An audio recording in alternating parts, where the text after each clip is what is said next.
Brian Randall Shaffer was a 27-year-old from Columbus, Ohio. He was in medical school, and his mother died not long before he went missing. At around 2 a.m. April 1st, 2006, Brian's friends prepared to leave a bar they had visited together. They called him, but Brian never responded. He was never seen again. I'm Ed Dentzel, and this is Unfound.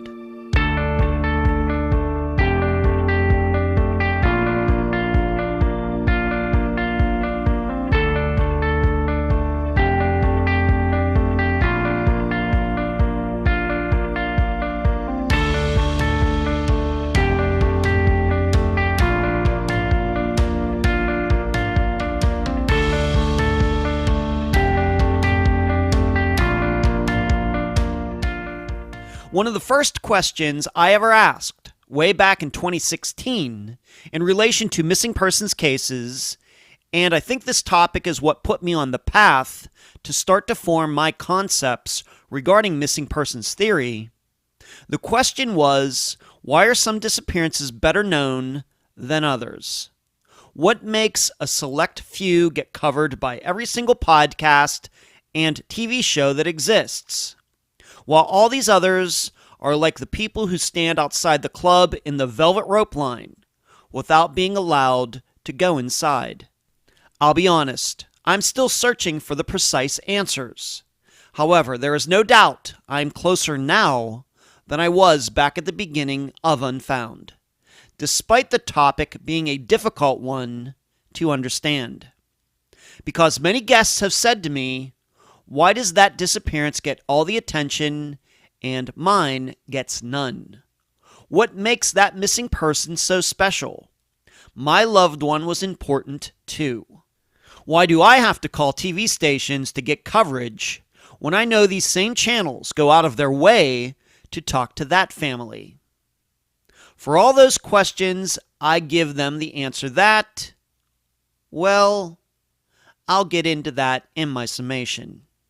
This is all relevant because today, Unfound covers the 2006 disappearance of Brian Shaffer, a case that people who don't even follow true crime know about. And you, the listeners, have two main issues to solve with this one. What happened to Brian, and what has given his case not just 15 minutes, but 15 years of fame. And now a summary of the case. This is brought to you by my friend Megan Lyonez's website, charleyproject.org. Brian Shaffer was a guy who was going places. He was in medical school at a prestigious university, and it was a curriculum that provided Brian with a trip to Puerto Rico in 2005. Brian came from a good family, and he was especially close to his mother. In fact, his parents paid for his schooling. And Brian had a girlfriend, with them being scheduled to go on a trip just 2 days after he ended up disappearing. But there were issues. Brian could be a hothead, getting into a bar fight a year before his disappearance. His mother died in March 2006, and there was a belief that the only reason Brian went to medical school was because that was what she wanted. In addition, there were allegations that Brian was a womanizer and could not be faithful to any girlfriend. So on March 31st, 2006, Brian was out with his good friend and former roommate, Clint. They were bar hopping in Columbus. Night turned into the early morning hours of April 1st. A woman they both knew, Meredith, joined up with the two guys, and their next stop was the Ugly Tuna Saloona, a place they had all visited before. Once inside the crowded bar, the three got separated, with Brian going one way and the two going another. A camera outside the saloon shows Brian at 1:55 a.m. talking to some girls. He then goes off the screen. At 2 a.m., 5 minutes later, Meredith calls Brian because she and Clint are ready to leave. Brian doesn't pick up. The two leave anyway, thinking Brian must have made other plans. The two are seen going down the escalator and out onto the street. Brian is not seen on that video or any other. He is never seen again. An investigation by Columbus police determined that nobody saw or admitted to seeing Brian leave the Ugly Tuna Saloon. In addition, upon searching his apartment, investigators determined Brian never came home April 1st.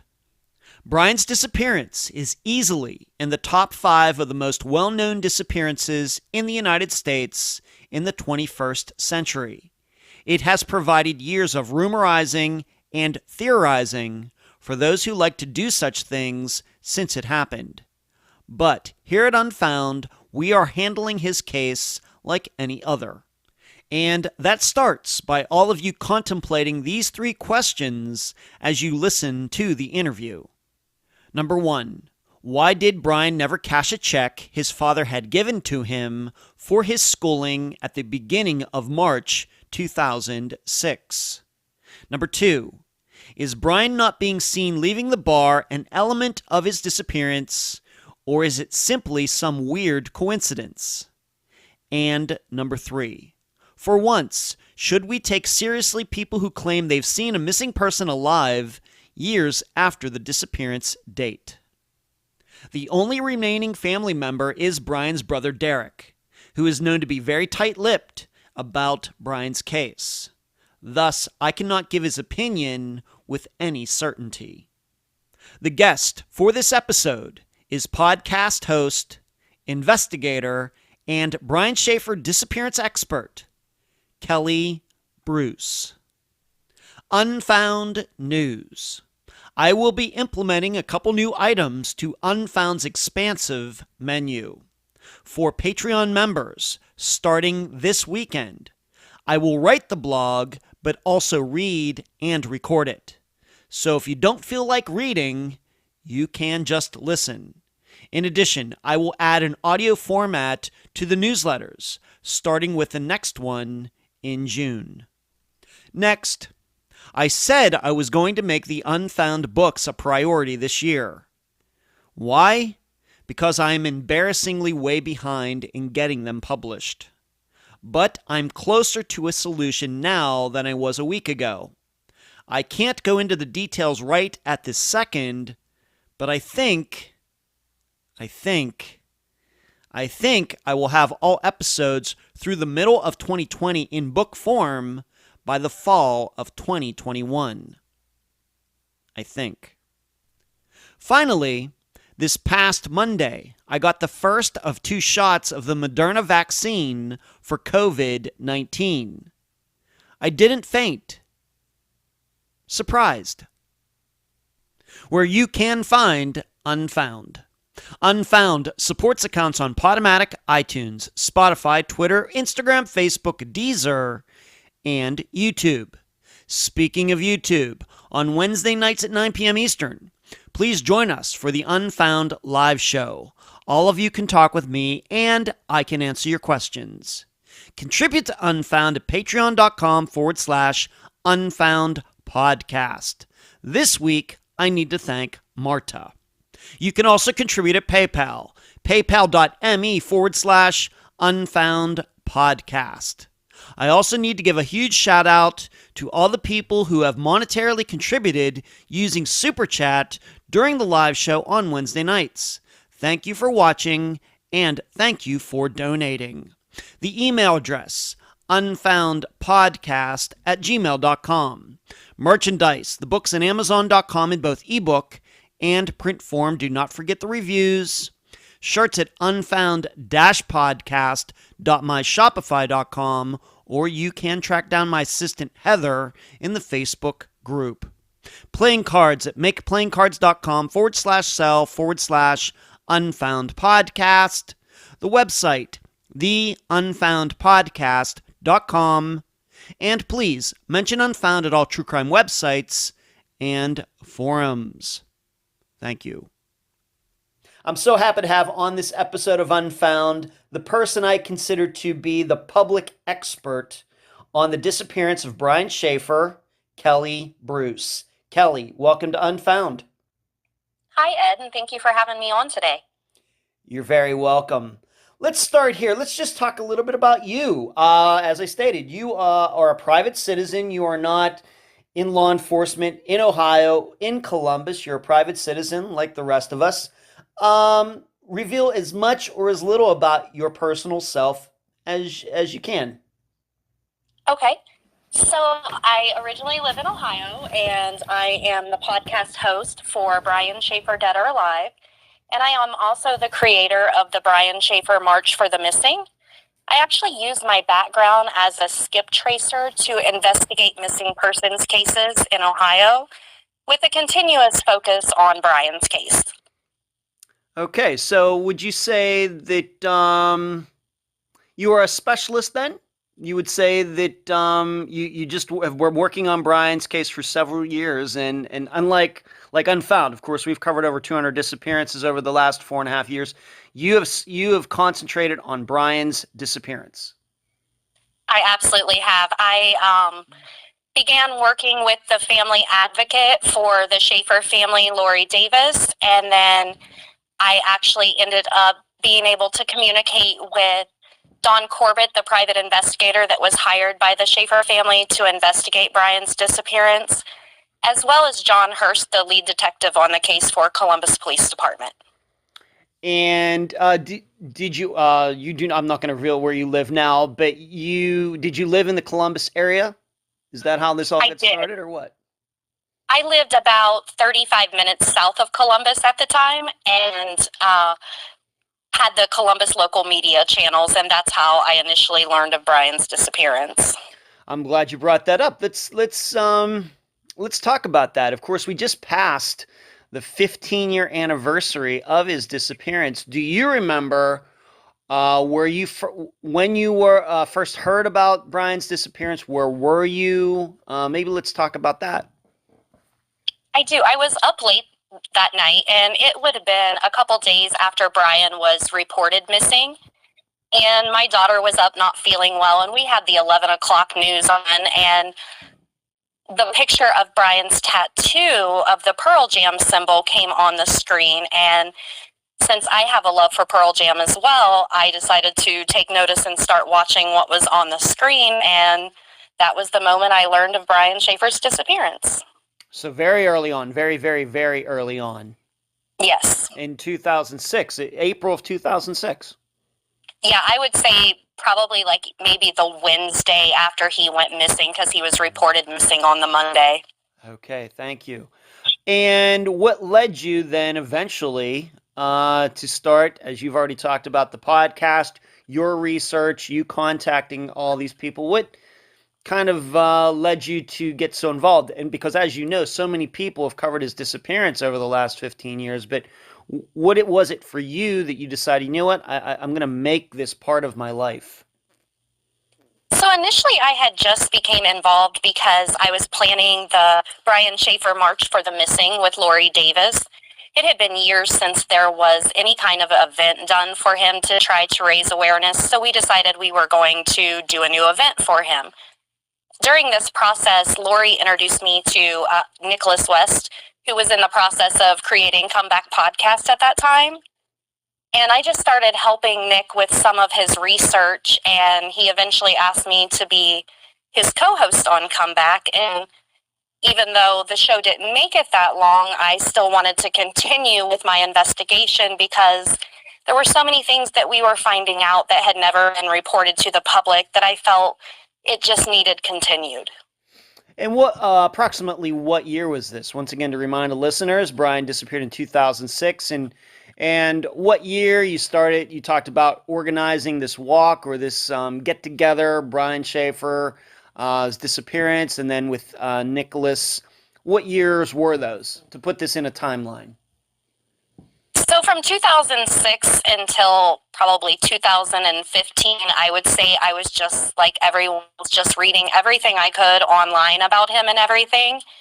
It was 2017 when I began speaking to Lori Davis on Facebook. I had seen her name mentioned numerous times, and I followed one of the pages that she ran for Brian. So I just reached out and started talking to her about everything. And then in 2018 is when she introduced me to Nick, and when we were in full swing of having the first Brian Shaffer March for the Missing. Okay. All right. So this is it. Maybe took a little while. You found out about it very early on, like you said, April 2006. But it took some years, I guess, before you became very deep into it. Yes. Most of that was because I was a single mom and didn't have a lot of time to look into things the way I do now with the kids being older and everything. So once they were older and I had a bit more free time, I started looking into it in a different capacity. Okay. Why do you think Brian Shaffer? Of course, we've covered other disappearances in Ohio, many of which are still unsolved. Jamie Bowen is one that comes to mind, which she disappeared not far from Columbus. What do you think it was about Brian Shaffer's disappearance that, put you on this path? I think it was the mystery that the media was reporting. A man walks into a bar and is never seen walking out. On top of that, with all of the news coverage that Brian's case received, you got to see Randy Shaffer, his father, a lot, and the hurt in his eyes and just losing his wife and then his son going missing. I think as a parent, I just felt that and felt compelled to see what I could do. And as we know, Brian's case isn't the only tragedy in his family. His mom died shortly before he went missing from cancer. And in 2008, after Brian went missing, his dad died during a storm when a tree fell on him. Right. So it was all of that combined that I think kept my focus on Brian Shaffer. Okay. One more thing about your experience so far, and then we'll move on to Brian himself. Could you ever imagined, maybe, I don't know how old you are, and you surely do not have to reveal that to the listeners, but could you ever imagined doing this maybe 20 years ago?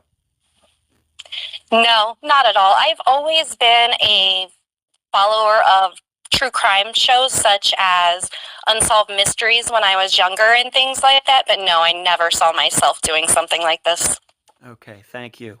Let's move on to this. Let's just talk about Brian himself. Now, of course, you never met him. You just admitted that you had never even heard of him until he went missing, just a few days after he went missing in April of 2006. But as best you can, what have you learned about him, his personality, his family? Of course, we know he was going to Ohio State University for medicine. What have you personally learned over the last 15 years? So I have learned a lot about Brian. He grew up in Pickerington, Ohio, which is about 20 minutes east of Columbus. It's a small town where he grew up with his parents and his brother. He did enroll in Ohio University first. I believe that was in 1997, right after he graduated. And he began his education with a major in business and a minor in computer science. And then Brian actually got a DUI and decided that he was going to straighten his life up and take a different path. So that is when he enrolled in 1999 at Ohio State University for microbiology. Okay, so his undergraduate degree. Yeah. Yes, correct. And we should understand when he was at Ohio State in 2006, that was a medical program, so postgraduate, going eventually, I guess, for his doctorate, MD, PhD. Correct. He was in his second year in medical school. All right. So he enrolls it, and yes, for those who don't know, Ohio University and Ohio State University are two different schools, two very different schools. But so he enrolls in 1999. What would you say you've learned about his personality, his friends? Was he into sports? I think maybe some people know that he might have been into music. What can you tell the listeners, maybe some information about that? So I'll start with the sports. I know that he was very, very good in tennis when he was in high school. He was actually the captain of the tennis team. Wow. And I have been told that he was within a couple of games of going to state. And his coach told him that he needed to cut his hair because Brian was starting to get into his rock phase and had let his hair grow out a little bit longer than what he had normally worn it. And Brian, instead of cutting his hair, decided to quit tennis. So I think Brian just had a way of doing his things and wanted to do them his way. I've been told by friends that he had and family members that Brian was a prankster and that he liked to joke around. He liked to have fun and hang out with his friends. His mother was the most important person in the world to him. Mm-hmm. Very outgoing. He was a musician. He played guitar, and he actually started a high school band with some of his friends and played a couple of little garage gigs and things like that. Okay. And we should note, though, that he has a brother. Does he? We know at least he has one. I know he has at least one brother. Does he have any sisters? No, he just has one brother, Derek. All right. And older brother, younger brother? He's 2 years younger than Brian. 2 years. And what? And would you say that they were close? What have you learned about that? And we'll get into a little later that you've had at least some contact with Derek and his wife, maybe not recently, but at some point. But what have you learned about Brian and Derek's relationship? So according to what I've learned through my communication with the family, Brian and Derek weren't close up until the point where their mom went missing. They were just basically brothers with different interests doing their own thing. But after their mom passed away, they had began to become closer. Okay. And so that she died, what, maybe not quite a month before he disappeared, right? Not quite a month? Right. Not quite 3 a month. weeks, yeah. All right. So Derek's 2 years younger. Brian's the older brother. He's going to school, showing a little bit of a rebellious streak maybe with the tennis situation and growing his hair, something I can surely relate to. But so he goes to Ohio State University. I guess he graduates, what, in 2003, 2004, something like that? I believe it was 2004, and that would have been around May, and then I think that August of 2004 is when the next year started his second year. Okay. Or his first year of medical school, I'm sorry. All right, so he's outgoing, into music. Seems like pretty all-around guy. Sports, Yeah. music, education, a little bit of everything. Yeah, definitely, and very intelligent. Mm-hmm. Of course, we're going to talk about his father eventually, but what have you learned about, you said that his mother and he were very close. What about he and his father?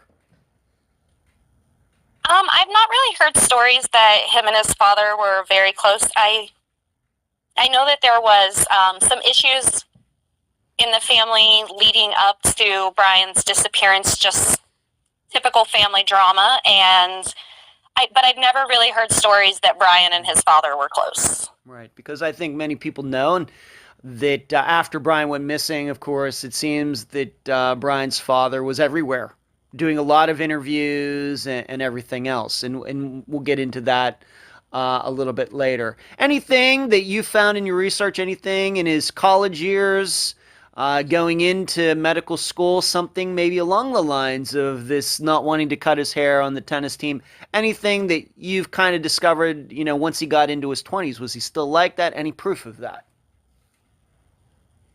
Not really that I have proof of. The stories that I hear of Brian are, just that he was a free spirit. He would do anything. I've heard him described as, crazy and outgoing, but no, nothing else like that. And I have to ask, have you talked to some of his friends? Is this, I would never tell you to mention any names, of course, but have you talked to some of his friends, for example, from high school, from college? I have talked to a couple of friends from high school and a couple from college. Okay. And have you talked to maybe any of the women? And once again, we don't have to get into names right at this second, but any women in his life, maybe girlfriends, ex-girlfriends, or just women, young women that he was close to? No communication with women that he was in a relationship with some of their family, yes, but not with the actual women. But with the women that he was out with that night, I have had communication with. Okay, thank you, and we'll surely get into that. Okay, so let's move on to this. We have a lot of things I think to talk about regarding Brian, and things that went on maybe in that year. Ricardo, of course, already mentioned a couple of them. Most specifically, most importantly, or sadly, the passing of his mother. But let's start with maybe another place, because, of course, he did seemingly disappear from a bar. So I think we need to talk about this. He was in a bar fight at some point. I have it in my notes. It had something to do with a football game, Ohio State against Texas. What do you know about this? What have you been told about this? When was this? What instigated this? What do you know? So what I have told is in 2005, it was an OSU Texas game, and a lot of the kids were out downtown, having a good time for the game, tailgating, whatever. And in the middle of the bar, there was some, I guess, smack talk back and forth between the Ohio State fans and the Texas fans. And Brian and his friend had some words with some of these people, and I guess the Texas fan punched Brian in the face, and I believe this is when Brian's nose was broken as well. Wow. Okay. Any idea who the instigator was? It seems like both sides were taking as much as they were giving, but any details? Were there any police reports filed? Anything like that? No police reports that I have found. It's basically just secondhand knowledge from people that were told the story from Brian. Mm-hmm. So no actual documentation of the incident itself. And I actually hadn't really been told who started the fight between the two. I think it was just more drunken fans bickering back and forth, and things escalated. Okay. And when you say a friend was with him, this is Clint? Yes, this is Clint. All right, and we will talk about him a little later. Okay, so we have this fight, within a year, with the year before he goes missing. Maybe we need to put this on the record. Was this a bar in Columbus? Was this the Ugly Tuna, or was this someplace else? I have not been told this was the Ugly Tuna Saloon, but I hadn't been told a location at all, other than it was in Columbus, Ohio, on campus. Okay. All right. So maybe there's a propensity for Brian to get in a bar fight. Maybe. I've never been in a bar fight, but I don't go to those places. And of course, on the night that he went missing, there was no football game between Ohio State and anybody. This was already in April. So not sure what to make of that, but I thought it was something that certainly needs to be mentioned. Now, also in 2005, you've told me that he went to Puerto Rico. What was he doing there? How long was he there? What do you know about that? So Brian went to Puerto Rico in 2005 for medical school at one point in time. He was there during the summer, and it was actually a class trip, and multiple students went, and they were volunteering at the hospitals and working different locations, and it was actually part of their education. As far as how long he was there, the only documentation that I can find of how long he was actually there was 3 months during the summer, and that was listed on the Ohio State site. However, after I started asking a few more questions about Puerto Rico to the detective, John Hurst, and to Don Corbett and a few other people, I have determined that Brian had been there several times. And then his friend told me Brian had only been back from Puerto Rico a very short time before he went missing. So it seems he spent a lot of time there working to further his education. Okay, but he was in the down there for his education for at least 3 months. So when you say he was down there more than that, are you saying that he had been there before, or that he went down there even after he came back during the summer of 2005? What are you saying there? I'm not sure the dates of when Brian was there, but I know for sure Brian had been there multiple times, both at or with a class trip by himself and with friends. So I'm not sure how many trips Brian had made to Puerto Rico, just that he spent a significant part of 2005 there. Okay. Do you know, could Brian speak Spanish? I have been told that he speaks Spanish fluently by some people, and then I have been told that he spoke a little Spanish, so okay. I really don't know. Okay. I'm guessing, of course, Puerto Rico is a U.S. territory. I think most of the people there do speak English. I do not speak Spanish, but I'm guessing that if you're going to go there multiple times, I guess it would be helpful if you did speak some Spanish. That's why I wanted to ask that. Okay, so we have some conflicting reports on that. Yes, correct. Okay. Let's move on to this. We'd already mentioned that you had spoken to some women that he knew. I don't have it actually in my notes whether you spoke to this young woman or not. I think you said that you spoke to her father, but was Brian in a relationship, and we're not going to use her last name, even though I know that her last name is out there, but Alexis, how did he know her? Were they in a serious relationship when he went missing? What have you been able to find out about that? Brian was in a relationship with Alexis at the time he went missing. I've been told they were together for about 9 months. She actually also was a medical school student at Ohio State University, and I believe that is how they met. And okay, so they were together for 9 months, so you think that they met at the beginning of medical school, so they might have known each other not even quite 2 years. Right. Okay. And you said it was serious, so they weren't seeing other people. Once again, I realized that you weren't there at the time. You weren't, of course, keeping an eye on them, but your understanding, serious relationship, exclusive relationship, your understanding. It's my understanding that it was a serious relationship for Alexis, yes. Okay. But on top of that, they were supposed to go on a trip just a few days after April 1st of 2006, correct? Correct. They were supposed to leave for Miami, Florida on April 3rd from Columbus Airport. Okay. Was this going to be part of some spring break? Do you even know?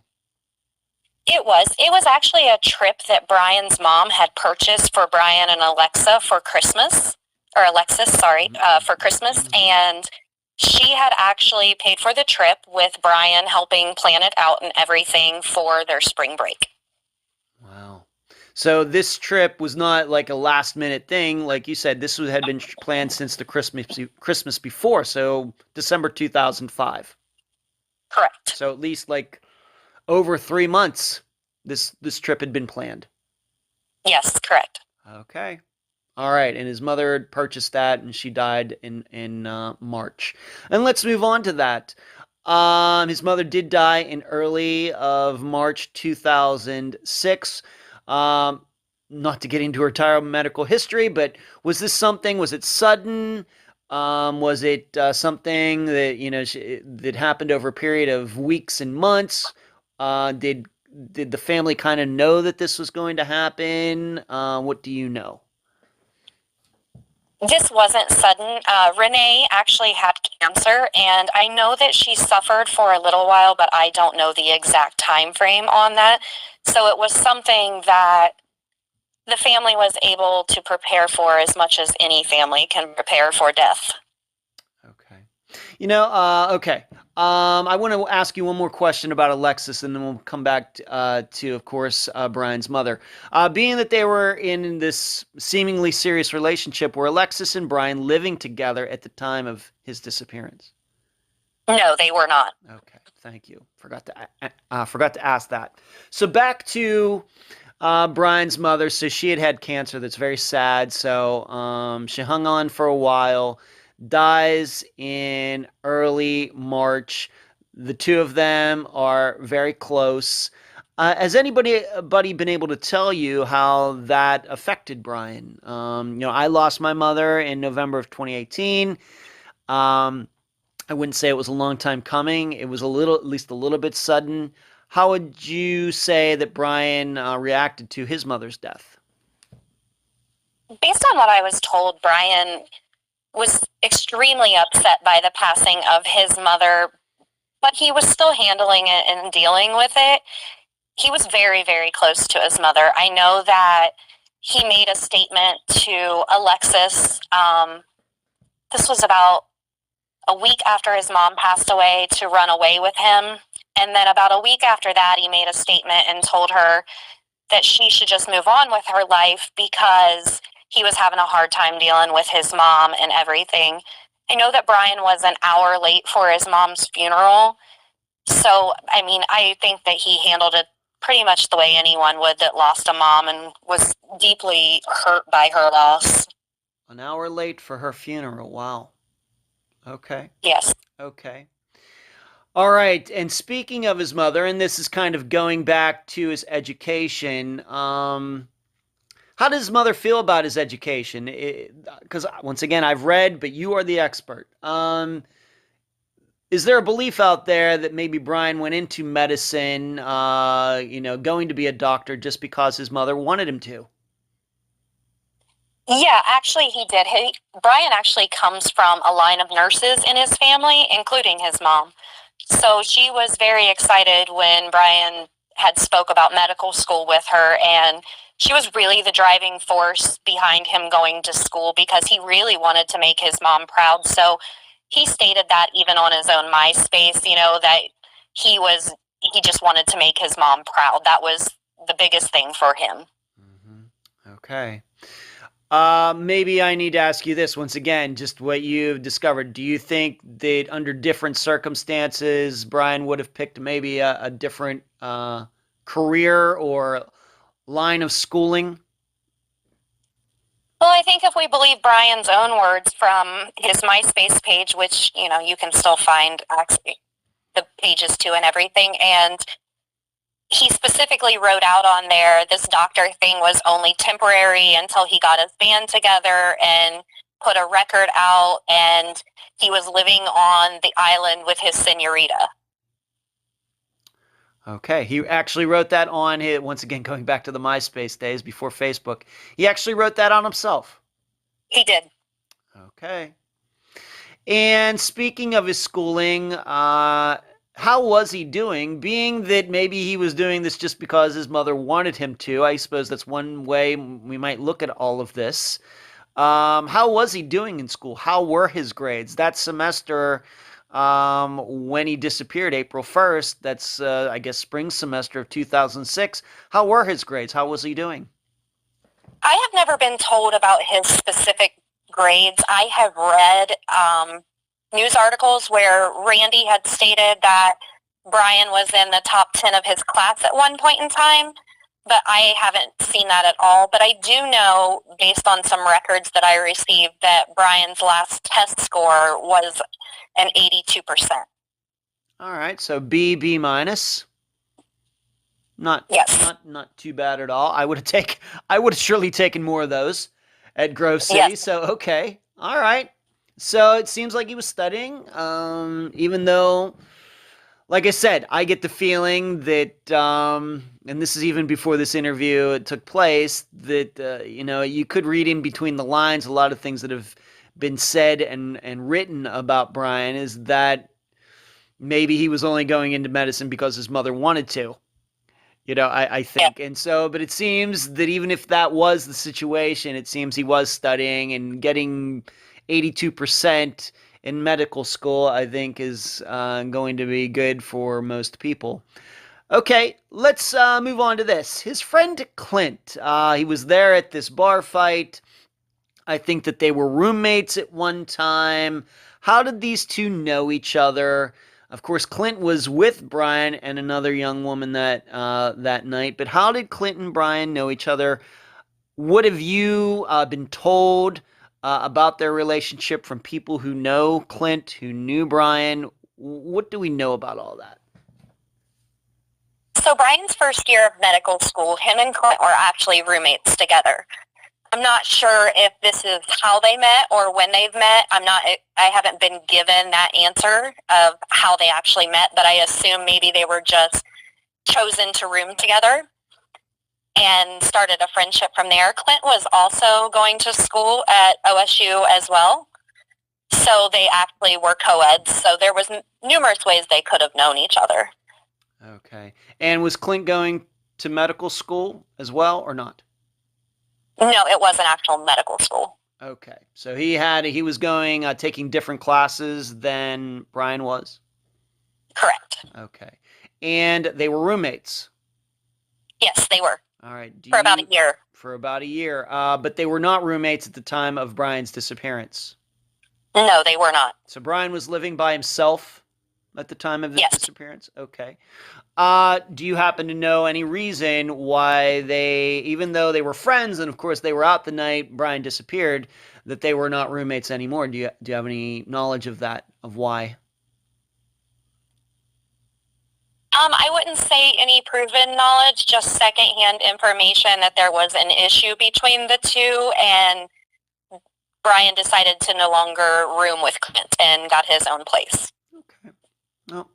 Well, I know some people are going to look into that, but having had a lot of roommates and a lot of friends in my life, going to college myself and having roommates, is that sometimes good friends don't make very good roommates. They have different living styles. One clean guy, one messy guy, the odd couple, and they may get along and have a lot of, similar interests outside of that, but living together maybe sometimes does not work out, and I know a little bit about that myself. Okay, but obviously they were still friends, being that they went out that night that Brian disappeared. So before we actually talk about that night, March 31st into April 1st of 2006, anything else, once again, in your research, everything that you've done, anything else that you think we need to talk about regarding Brian, his situation, anything going on with friendships, family, anything that is important you think the listeners should know before we move on to the actual details of that night that he disappeared?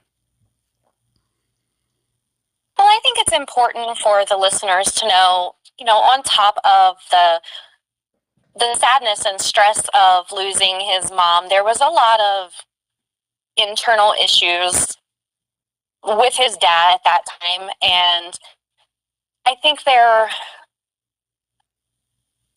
were some things going on between him and his dad that caused a lot of added stress as well, and things that we have been told. So I don't necessarily think that this adds to Brian's disappearance at all, but I think that it actually gives a little bit extra to his state of mind and things that he had going on at that time. Maybe I should ask you this, because I know a little bit about this myself, being that my mother died a few years ago, and now it's just me and my dad. I will tell you that I think that my relationship with my father has changed a little bit since my mother passed away. Is that what you're talking about with Brian and his father? It is. It's that amongst there were some issues with some life insurance money that was left to Brian and his brother. Mm-hmm. The money that Randy didn't know that the money was actually being left to Brian and Derek until after Renee passed away. He was initially supposed to get all of the money, but Renee changed her life insurance policy and left 25% to Brian and 25% to Derek and the other 50% to Randy. So once Randy found out about it, it caused some issues between them. Huh. Okay, so Randy, who is Brian's father, wanted it all? He did. Well, so he had a conversation with Brian's brother. We don't know that he actually had this same conversation with Brian because Brian's not here to answer that, and Randy no longer is either. But Randy had a conversation with Derek and told Derek that he needed to keep $1,000 of the money and give the other $19,000 to him, meaning Randy, because it was his money and his mom didn't mean to leave him that money, that money should be Randy's money. And how much total money, if you know, how much total money are we talking about here for this life insurance policy? I don't know total money. I only know the amount Brian and Derek were supposed to get, so I can do the math and figure it out. But okay. All right, we don't want to do too. So it sounds to me like maybe under $100,000. Yeah, that's what I'm thinking. Okay, thank you. All right, so we have that going on. Once again, not something that I would say is unusual. With when family members die and money is left behind, sometimes people can get snippy, especially if they thought they were getting something and then they don't. Very common. Very, very, very, very common among brothers and sisters and all types of different people. Okay.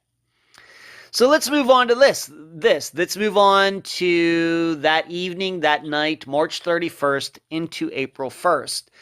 Now, do you know what Brian did earlier that day? Did he have school? Did he have any other appointments? What went on earlier in the day? And then my understanding is he did have dinner with his father at some time that evening, but even before that, do we know what he did that day?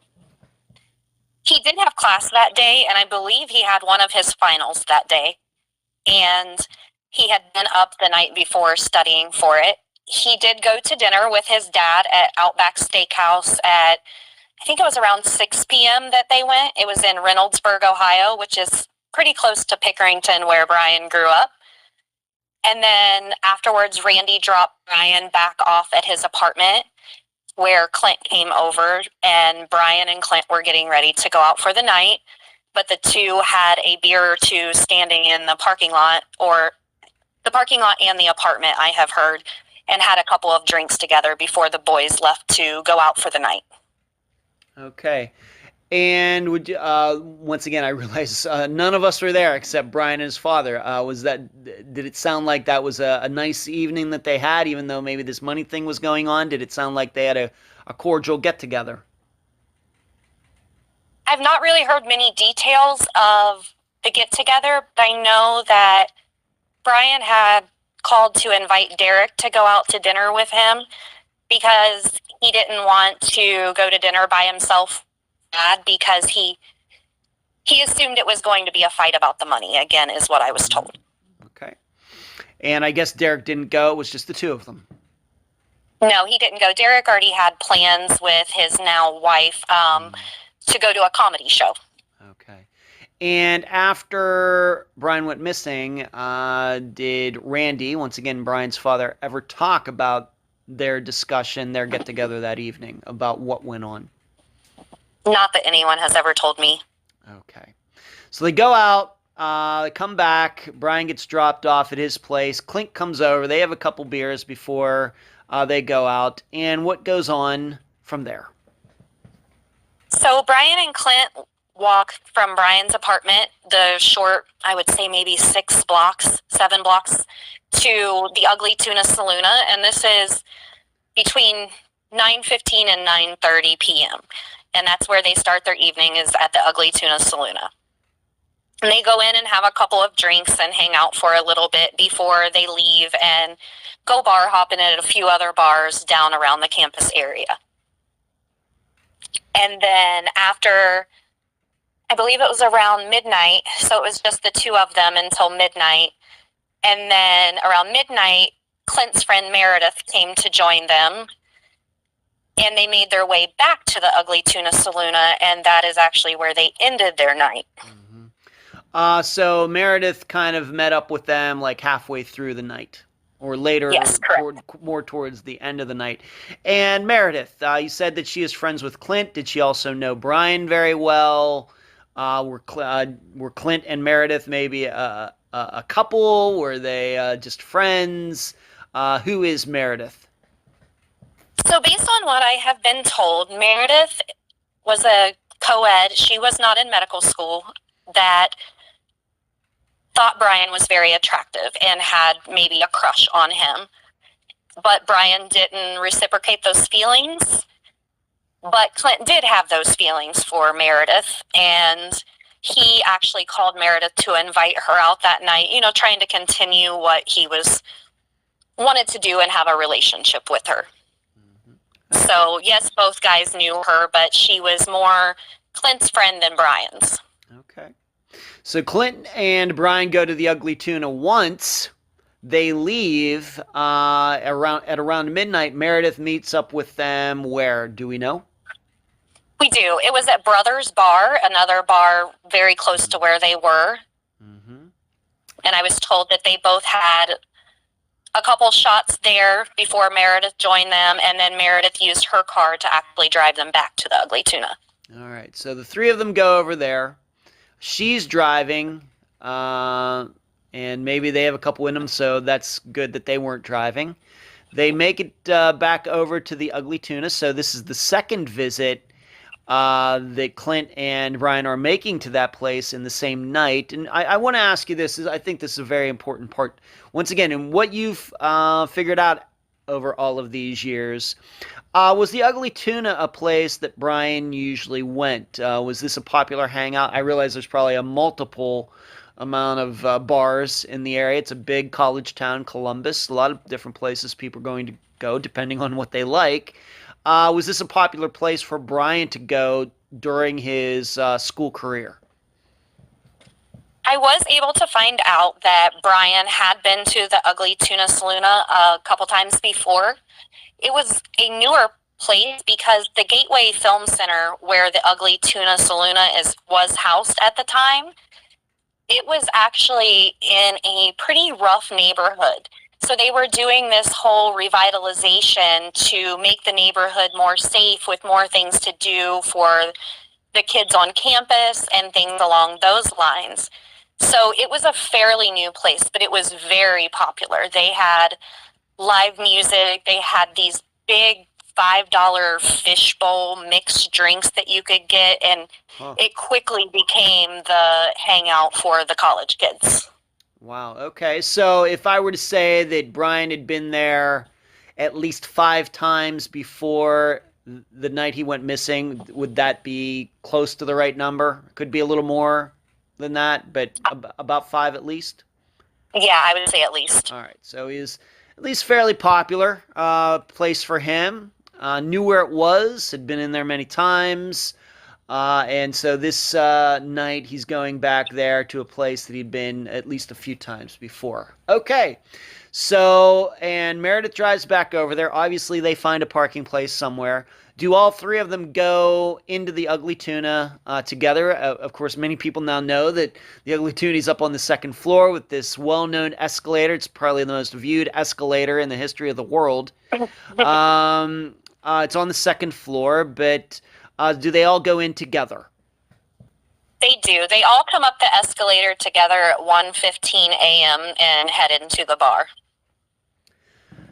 Okay, and what do Clint afterwards? Once Brian went missing, how have they explained what went on once the three of them got there? Obviously, at some point they got separated, but what do Clint and Meredith say about their recollection of that night? So I've actually never spoke to Clint or Meredith, either one, but you can actually hear Clint's words on the Dateline video that was filmed about 6 weeks after Brian went missing.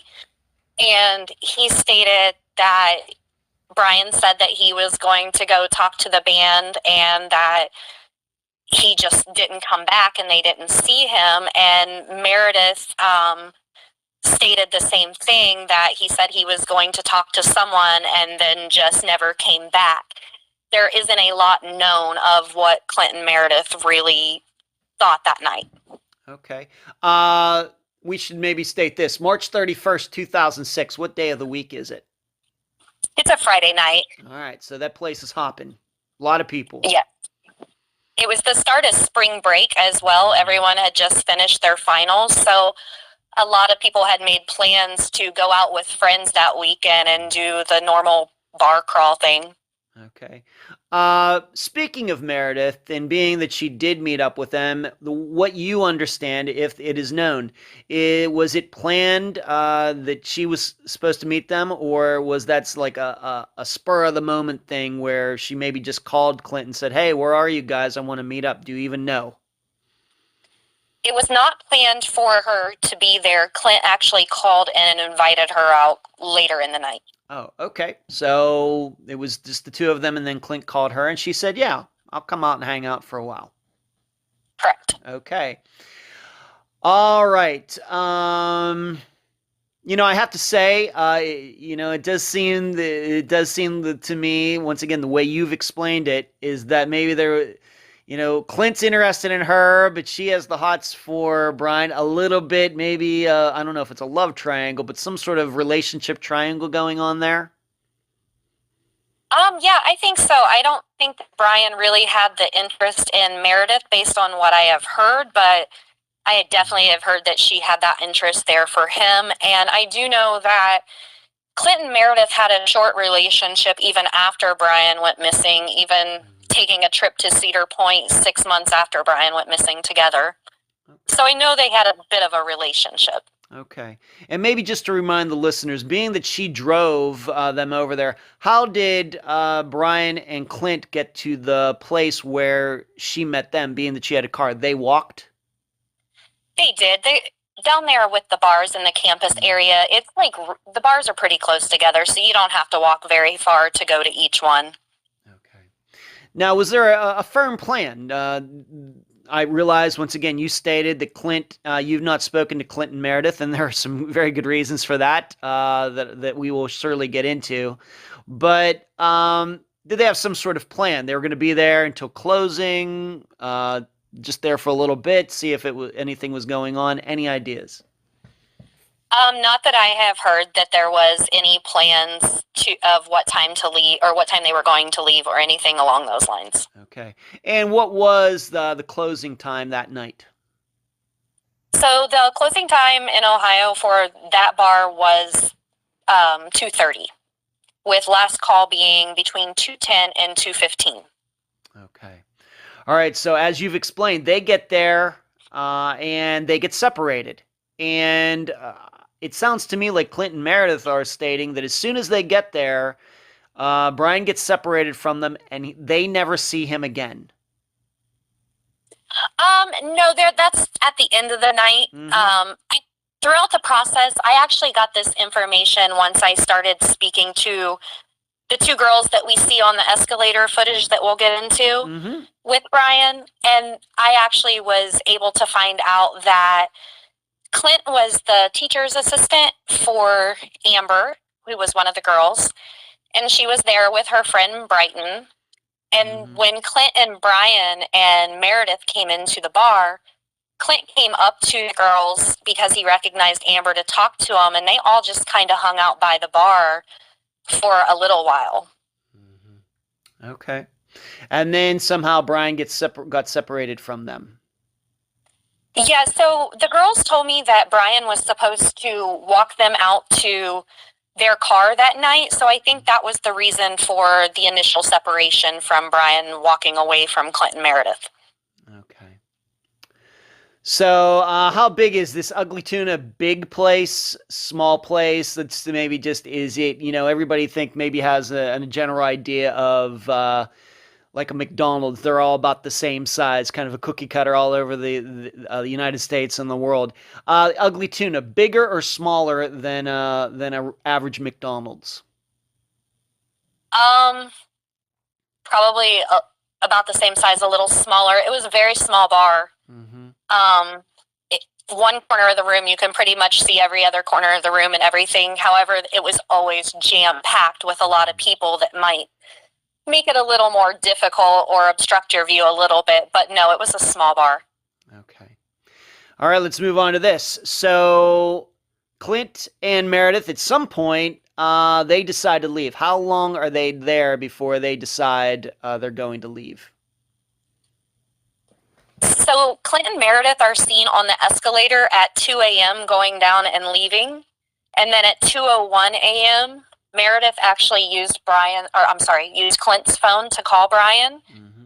And she left him a message asking him where he was. And obviously that message didn't go through or anything. Okay. And just to remind the listeners, at what time did Brian, Clint, and Meredith get to the Ugly Tuna? At what time? So they left at 2. What time did they get there? So they arrived at 1:15 a.m. Okay, so about 45 minutes they're there. And have Clint and Meredith ever stated how long was it before they lost contact with Brian? Did they not see him for the final 20 minutes? So let's say like a minute, 1:40 a.m. to 2, 1:30 a.m. to 2. Do we even know how long they were out of contact with Brian? We don't know from Clint and Meredith, but we do know based on the information given to me from Amber and Brighton that they had all stayed around there most of the time in the bar, and Brian was like right there the whole time until they walked outside, and that's where the second surveillance footage shows Brian standing outside with the two girls. And this was 1:55 a.m. where he is last seen on camera standing like basically in the little lobby right in front of the Ugly Tuna Saloon. Right, and we're certainly going to come back to that, and hopefully if I can...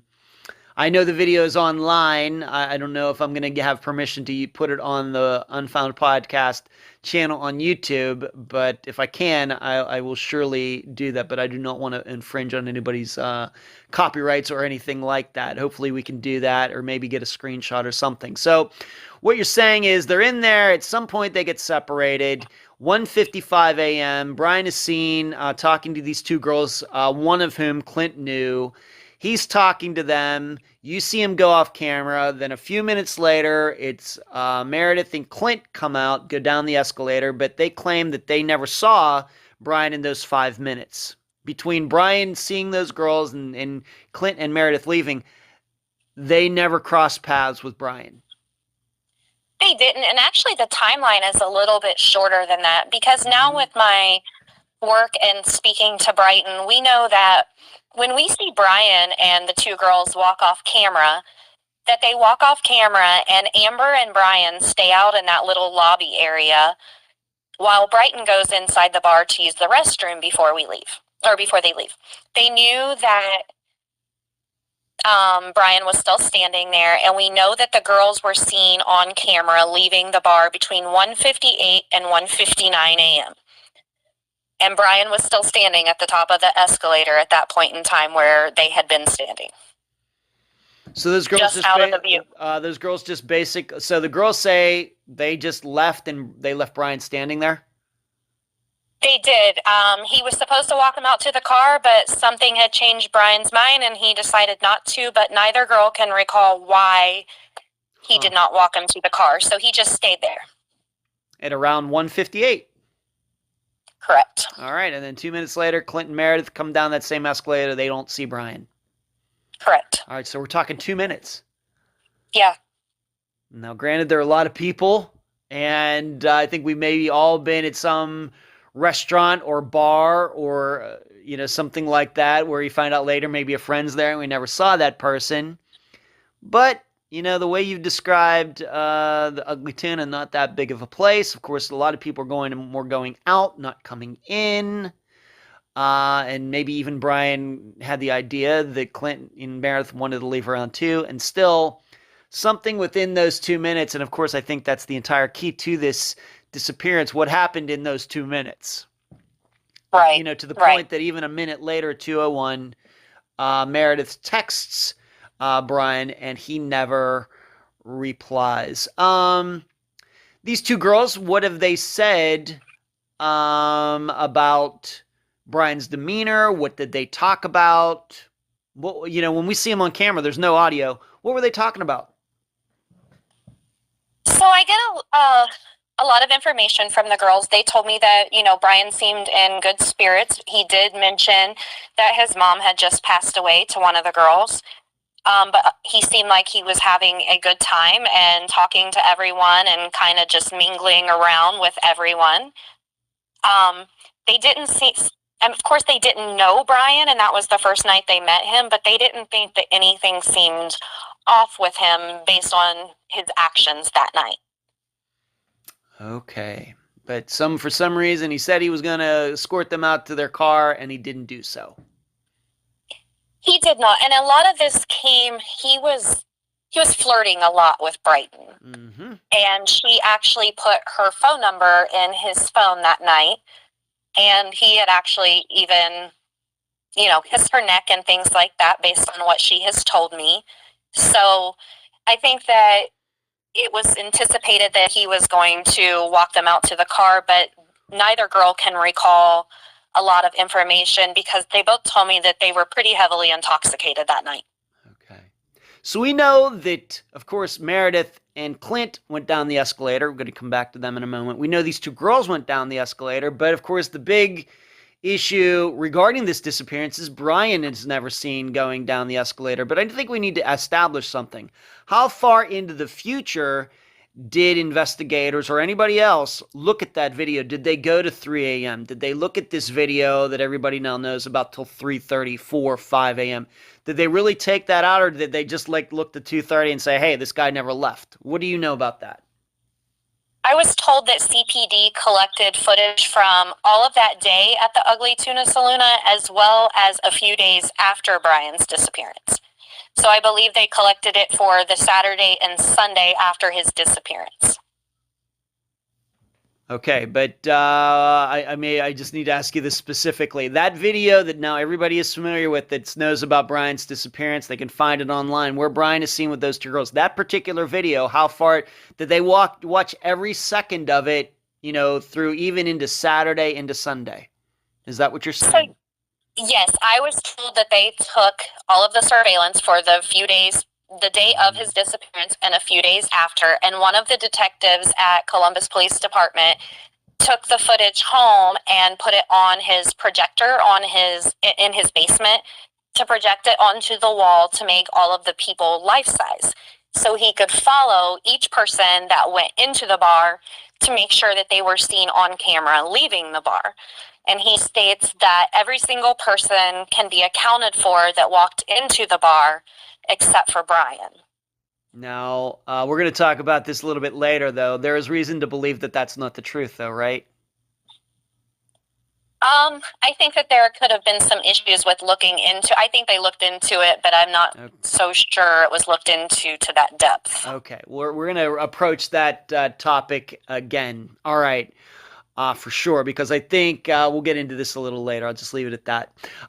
Clint and Meredith. So she tries to text him. Brian doesn't get back to her. Does she try to call him? Does Clint try to call him, text him in those minutes after 2 a.m.? After the 201 phone call, no, there's no text from Clint's phone whatsoever, or Meredith. Do we know what Clint and Meredith did? Are we to believe?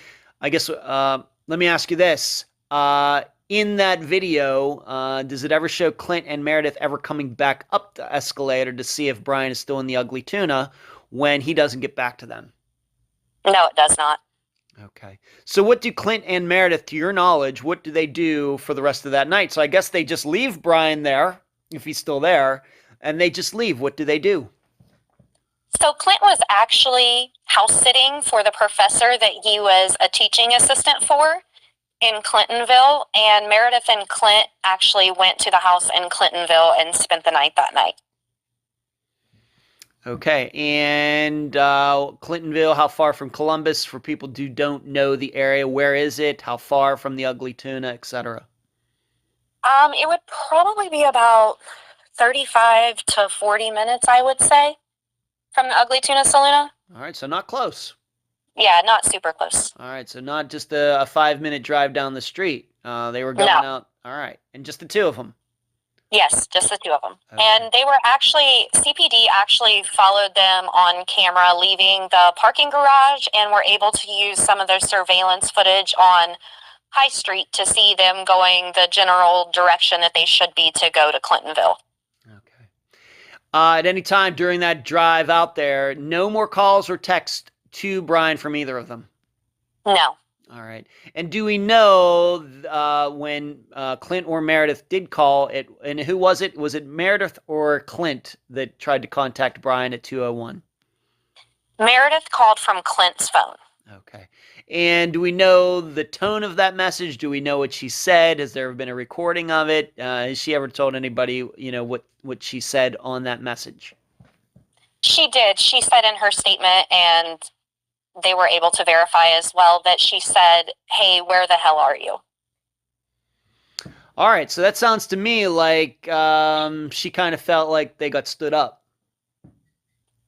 Just wanted to get out of there and looking for him. Like, where are you? Yeah, right. It does sound to me that if that's what she said, and I have no reason not to believe that, it does seem to me that a little frustration going on there. Yeah. Okay. All right. Do we know what have Clint and Meredith, and once again, we realize that you specifically have never spoken to either of them. There are many reasons for that.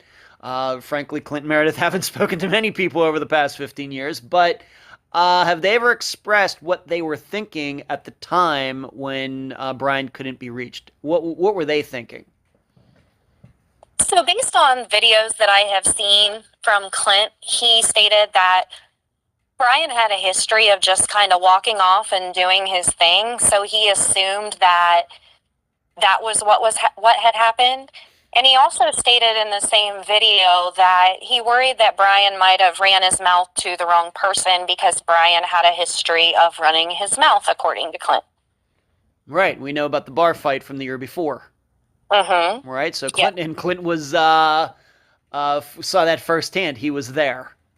Yes, correct. So that's not a crazy statement. That's a perfectly logical statement, as far as we know.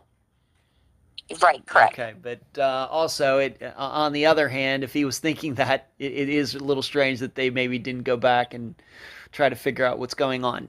Okay, if they thought that maybe Brian had gotten into a fight with somebody. Okay, so they were thinking maybe Brian got a ride home, maybe Brian met a girl, maybe one of those girls that we've already talked about, possibly. Possibly, yeah. Okay, so all right, and we also have to remind everybody that Brian was in this relationship with Alexis. This was a Friday night, April 1st, 2006 was that Saturday. So we're into Saturday now, April 1st, and he was supposed to be going on a trip with Alexis on Monday, April 3rd. Correct. They were supposed to be going to Miami, Florida. I do want to say, just for the listeners, please. Alexis was actually out of town when Brian disappeared. She was visiting her family in Toledo and spending time with them and a dog of the family who was sick at the time before she went on the spring break trip with Brian. So she actually wasn't even in Columbus at the time. Did Brian call her that day, March 31st, 2006? He did. There were a couple. I have Brian's phone records, and there were a couple of phone calls throughout the day, I guess, while Alexis was driving to Toledo. And then he actually spoke to her at 9:56 p.m. that night while he was out at the bar and told her that he was using this time to spend time with friends and hang out with the guys and talk about her. Okay. All right. So he did call her. So he's out, he's checking in with her, maybe like a boyfriend usually does. Correct. Okay. All right. Let's move on to this. So we know, we've narrowed this down to a couple minutes. The police seem to know where Clint and Meredith went, going many miles out of town. Together, we can, they're adults, they can do what they're going to do. Okay. So we move on to April 1st. We're already into April 1st, but later that day, so the sun comes up on April 1st, 2006, and who was it that noticed that Brian was missing? What went on that day? And he calls him and he texts him. What do we know about that? So on April 1st, we know that at 11 a.m. that Meredith dropped Clint off at Brian's apartment to pick up his car that he had left there the night before. And that Clint then, he either called or texted. I haven't been given clarification on which one. But that a message of some form was left that said, "Hey, lost you last night." And then Alexis had continued to try to call Brian and he wasn't answering. She assumed that maybe he just got a little too intoxicated the night before and was sleeping it off, and that's why he wasn't answering. So there's really not a lot known about April 1st other than people just starting to realize that Brian wasn't answering them. But it seemed like people were blowing it off because Brian had been out drinking. Mm-hmm. And has Clint ever said, so Meredith drops him off, do either of them try to go up to Brian's apartment to see if he came home? Do they knock on the door? Anything? According to them, no. No one went up to the door. It was just that call or message. Okay. All right, so we have this whereabouts, Meredith dropping Clint off, getting his car, because that makes sense, because that's where Clinton, Brian's night got started the evening before. Alexis trying to call him. So when does somebody, I would say the way we put it, when does somebody start hitting the panic button regarding all of this? So I would say that was Sunday, April 2nd. And Alexis drove back from Toledo still after not hearing from Brian all day. She had contacted Randy, Brian's dad, to see if he had spoke to him. And she actually called Clint as well. And that's where Clint had told her he hadn't seen him since the Ugly Tuna Saloona. And by the time Alexis got back from Toledo, she went straight to Brian's apartment and she found that he wasn't there, but there was nothing out of the ordinary in his apartment. Everything was nice and neat as always. And then shortly after, Derek showed up at the apartment at the request of his dad and found Alexis there. And once they realized that Brian wasn't there and everything, the family started searching for him. But an actual police report was not filed until the next day on Monday when Brian didn't show up for the airport. That's when they really knew something was wrong. Okay. So are you saying then that Alexis, when she drove to Brian, she had like a key? And maybe there was a passcode or something. She had a key to get into his apartment? She did have a key to get in. Okay. And she said that everything looked normal. Has she ever stated that anything looked out of place? Did it even appear that Brian had even come home on April 1st? Were there any indications that that ever happened? She said that when she arrived Sunday, that the bed was made and everything was all neat in the apartment and the shower and sinks were dry, that it didn't appear anyone had been in there for a little while.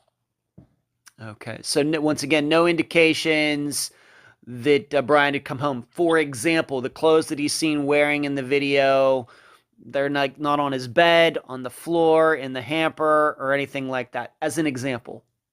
No, those clothes are still missing as well. Okay. All right, and then, of course, like you said, Derek comes over. Derek and Alexis run into each other. And then this is on, once again, on Sunday. And then, of course, on Monday, Alexis and Brian have these plans to go to Miami. I guess they were going to be flying? They were. They were going to fly out of Columbus Airport. And Alexis actually went to the airport that morning to meet Brian, thinking that he might show up there.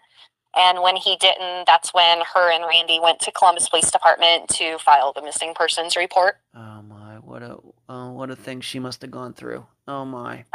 I know. Okay. So the report is filed, and what have you learned that the police did? Of course, at the point that the police are getting the report, we're already easily over 48 hours. If we're going to take 2 a.m. as the disappearance date on April 1st, and the report probably doesn't get filed until the morning when the sun comes up on April 3rd. It could be 30 hours later. Or no, like 54 hours later or something. Uh-huh. All right, so they're already like 50 some hours behind. And so the police get this report. What do? So the police immediately started doing a few things, as far as they did some searches of the dumpsters in the area. They actually, that Monday that the police report was filed, they put a ping service on his phone through Singular Wireless, who was Brian's carrier at the time, to try to see if the ping service could communicate with the phone. Flyers started being distributed almost immediately. There was a lot going on very quickly in Brian's case. Okay. How quickly did police track down Clint and Meredith? Being that I'm guessing Alexis at least knew that Brian was with them. How quickly were they tracked down? Were they interviewed, very shortly after April 3rd? Yeah, they were talked to within the first couple of days. It was actually that Monday that Clint let Brighton and Amber know that Brian had went missing as well, and Columbus Police Department identified them, and the girls came in quickly as well too to pick themselves out on the surveillance footage. So yeah, they spoke to them very quickly. Okay, so the police are doing what they can, even though it's over 50 hours in since he disappeared. And we should talk about this. What else besides Brian is missing? Wallet and phone? Anything else? His keys. All right, so the keys to his apartment and car are missing? Yeah. Yes. And his wallet, which would presumably have any credit cards, his driver's license, that's missing? Yes, correct. And his phone? Yes. And his carrier was singular wireless, and we'll get to the phone pings here in a little bit. All right, so the police are doing what they can. They're speaking to these people who saw him that night. At what point do the police go over to the Ugly Tuna, being that I'm sure Clint and Meredith and those two girls said, yeah, he was there. What point do they go over there? To your understanding, is the management at the Ugly Tuna helpful? What goes on there?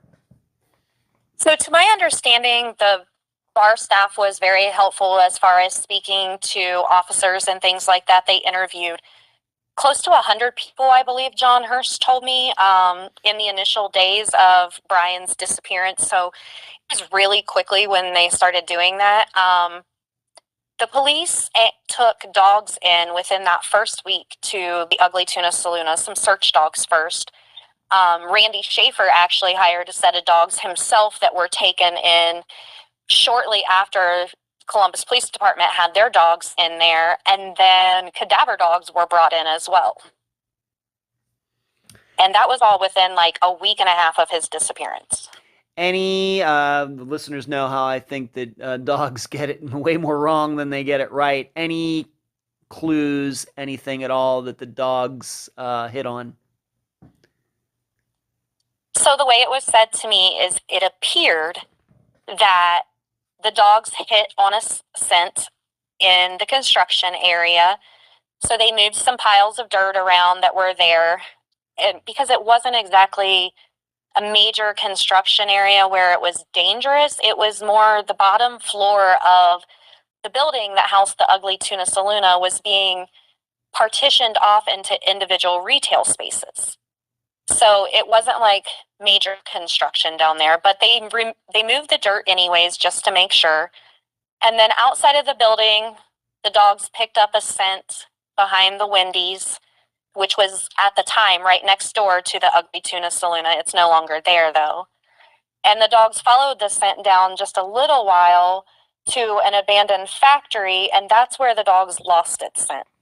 But again, it was said to me appeared to pick up his scent. Okay. All right, so they're putting flyers out. They're talking to management. To your knowledge, did any employees or managers remember Brian from that night? Not that I have been told. That there was nothing that made them recall him. Okay. Do you know if they ever went and looked back at the receipts to see if Brian paid with his credit card? For example, sometimes I know the ways, I don't know if they were could have been back in 2006, that, you could know the server, if you had a server or a waitress or something, of course, so you get credit for tips, etc., that they could have looked at the receipt to see who his waitress was or server was that night. Do you think they did anything like that, which I would think would be, a little sophisticated to do that? Did they do that? So the information I get is a little mixed on this one. I know that they did do those things, Columbus Police Department, and look into it. I was told that Brian did close his tab, but I was not given any more details of the time that he closed the tab or anything like that. That information was withheld, so I can't answer that. I don't know that really. Okay.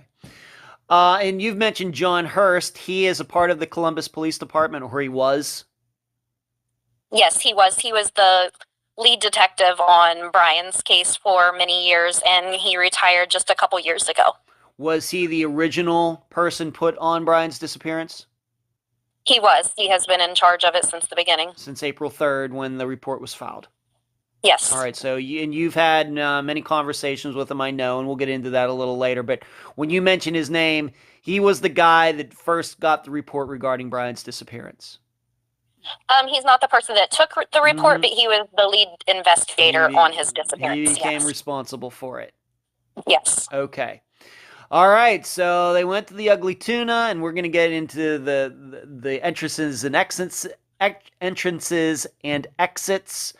a lot of those things here in a moment, but I think we need to come back to that video, being that we've already talked about it, but I want to talk about it again. I'm going to guess a lot of people have seen it, but I want to go through it with you just a little bit more.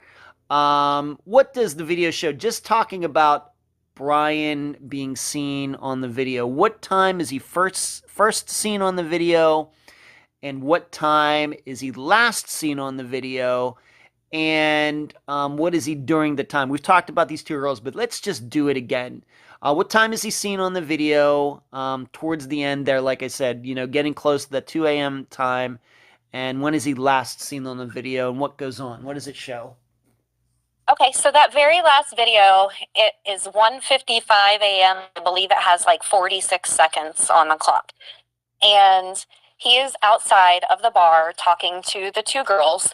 This is it's almost like a lobby for the bar and the Gateway Film Center that were both upstairs and everything. And a lot of people would just hang out in that area as well. And on the footage, you can also see that there are 2 Columbus police officers standing in the footage as well. They were right there really close by.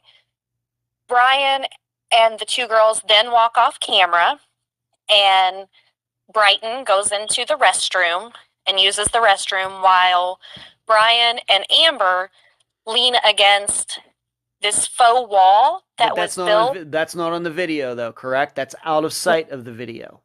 Right. This is actually where the camera was. They actually went and stood underneath of the camera. Okay.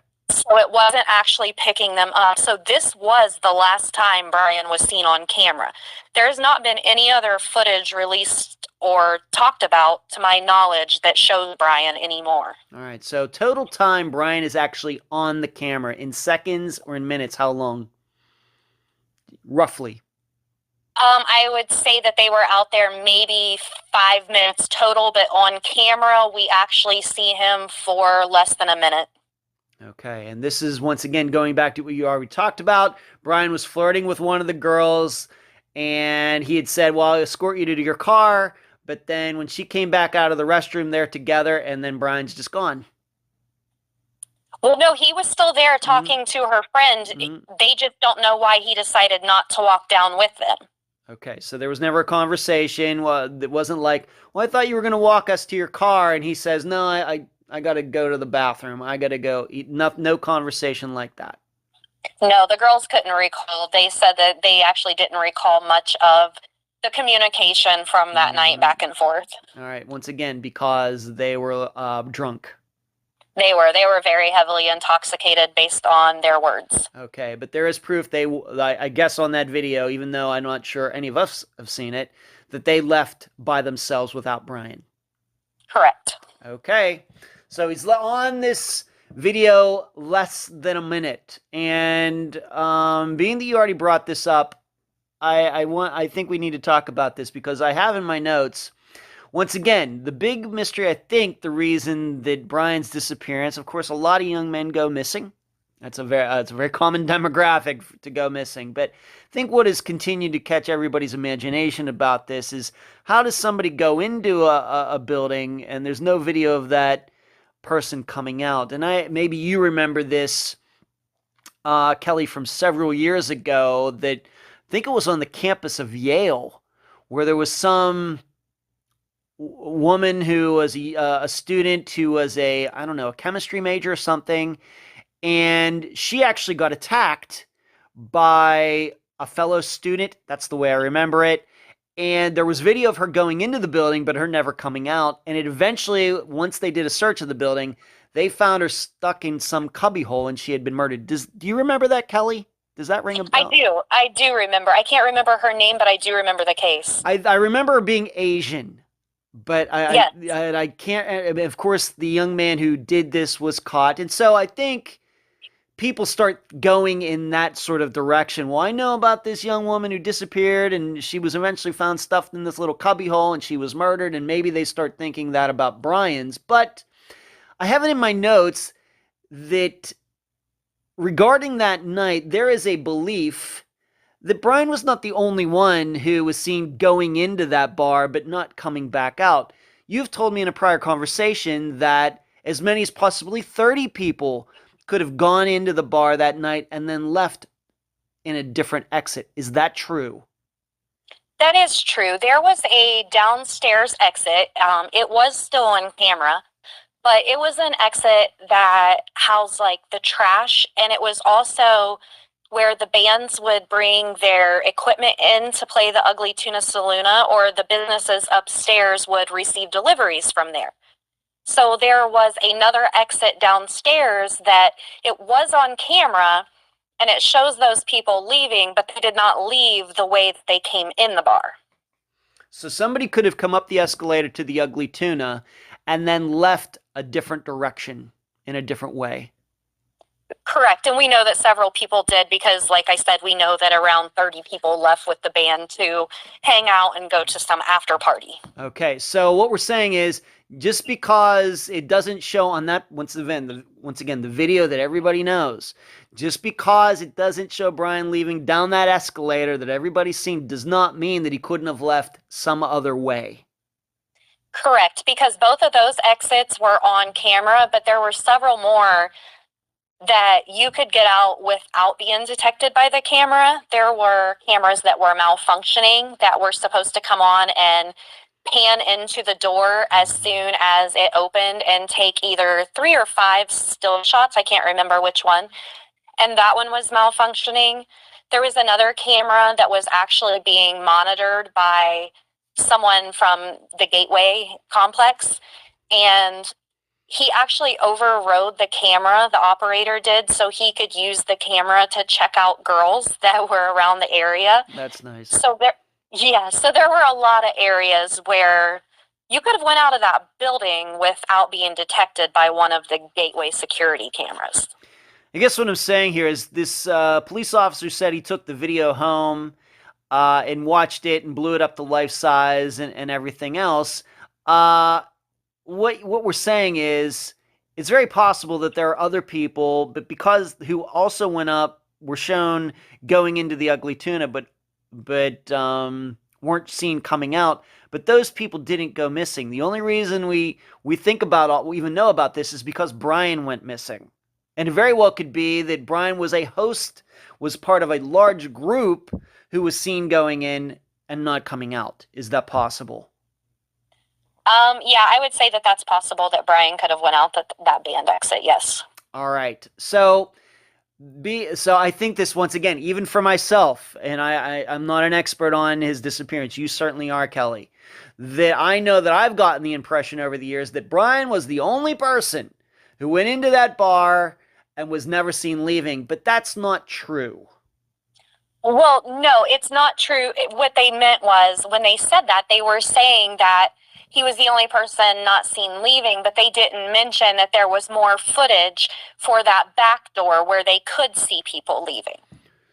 I think what I'm asking you, Kelly, is how many ways were there to get from the second floor where the Ugly Tuna was, it's not there anymore, it's moved location, but from the second floor to the first floor? How many ways were there to do that outside of like jumping off the roof, but regular ways to get from the second floor to the first floor? So there would have been the fire escape inside the bar that would have taken him down to ground level, or the camera that I mentioned earlier that he was standing under. That was a faux construction wall, and if you just opened up the metal door, it took you right to the staircase that led you to the ground level, and there was also a service elevator there that took you to the ground level. Okay, so 3 other ways besides the escalator that everybody knows about. That he could have gotten to the ground floor, multiple ways that he could have gotten out of the building. Okay.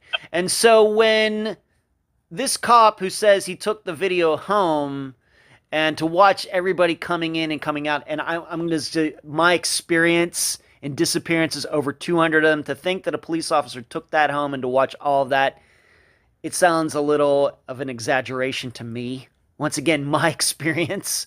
But anyway, once again, I want to come back to the point. Is it then possible, given that there were 3 other exits besides the escalator, that there were other people who went to the Ugly Tuna that night and left by one of those other exits and were also not seen leaving, just like Brian was? According to CPD, no, there wasn't. It was just the people leaving the back exit and the escalator exit, but everyone was accounted for except for Brian. Okay. All right. And the only reason we think that is because we have one police officer said he took that video home and watched it. Right. All right. And right. once again, he said that he blew it up life size and was able to follow each person in and each person out and around. I don't know what his name is, and I would not. Is this not John Hurst, right? No, not John Hurst. All right. I just, that totally flies in the face of everything regarding the disappearances investigations I've ever heard of in the last 4.5 years. But okay. So we have a camera on the escalator. The other camera that he could have been looking at was focused on what? The other camera that he could have been looking at was focused on the downstairs area that the band used and where the trash exit was and where deliveries came from. Those were the only 2 with footage that was reviewed, but we've never seen the backdoor footage. That's never been. Okay. All right. And he's saying he looked at all of that. Yes. Okay. All right. Listeners will make their minds up for themselves, but most of the listeners have been with the program for a long time, and we're usually talking about what police officers don't do in contrast to them going way, way, way above the call of duty, like it seems like is in this situation. Okay. All right, so we have these 3 other exits besides the escalator that Brian came in on that night. Now let's go to other video that are not on that premises. For example, ATMs, convenience stores, traffic cameras. Were they all checked? They were. And actually, with the research I've done, I have been able to find out that in 2006, Columbus had more CCTV than Cleveland, Cincinnati, and Dayton combined. So I know that footage was taken from other businesses in the area. However, John Hurst did tell me that even though it is stated that there was that much CCTV, that there was still a lot of faux cameras or a lot of cameras that were just up there just for appearance sake. And there were several that had already been recorded over by the time the footage was requested. So there was some footage taken in, but I don't know how much or from what businesses. Okay. And most importantly, whatever they did get, whether it was just 1 minute somewhere or many hours from multiple places, Brian is not seen on any of them. Not that I have ever been aware of. Okay. And you've already talked about there were no cameras inside the Ugly Tuna itself? Right. None at that time. There was by the time the Ugly Tuna Saloon closed, but there was not in 2006. Okay.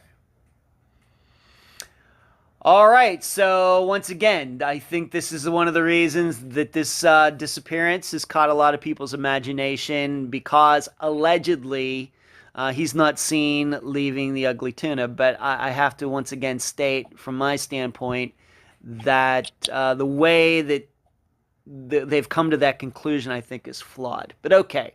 All right, let's move on to this. Being at some point during that night, whether Clint or Meredith said it, or maybe one of those girls said it, that Brian wanted to go speak to the band or something like that. Has the band been tracked down, the members of the band? Do they remember, Brian? How long did this take? What can we say about that? So the band was spoken to by CPD, and they didn't recall seeing Brian based on what John Hurst has told me.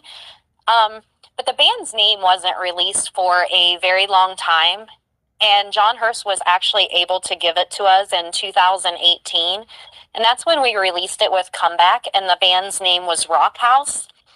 Well, after we were able to find out the name, someone that my old co-host Nick actually knew the band member from Rock House and was able to speak to him.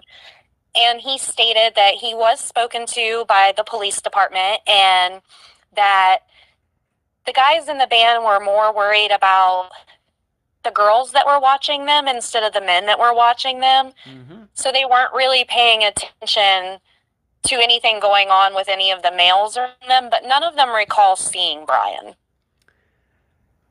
But this band did say that a lot of people who were in the Ugly Tuna left with them. They did. They actually told a story that the one guy went out early to get the vehicle to pull it up by the door to load all of the equipment, and when the band came out, like he said, 30 people were surrounding his vehicle that had walked out with the band. All right. And so going back to this police officer is saying that he was able to account for all of those people that went with the band out that other exit. That's what he's saying. Yes, that's what he's saying. Okay. All right.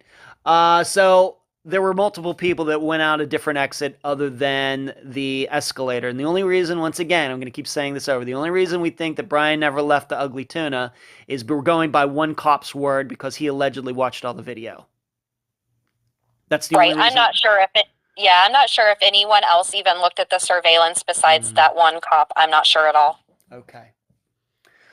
All right. And I think we've already established that Brian had been to the Ugly Tuna before. It sounds like this construction in that area had been going on at least for a little while.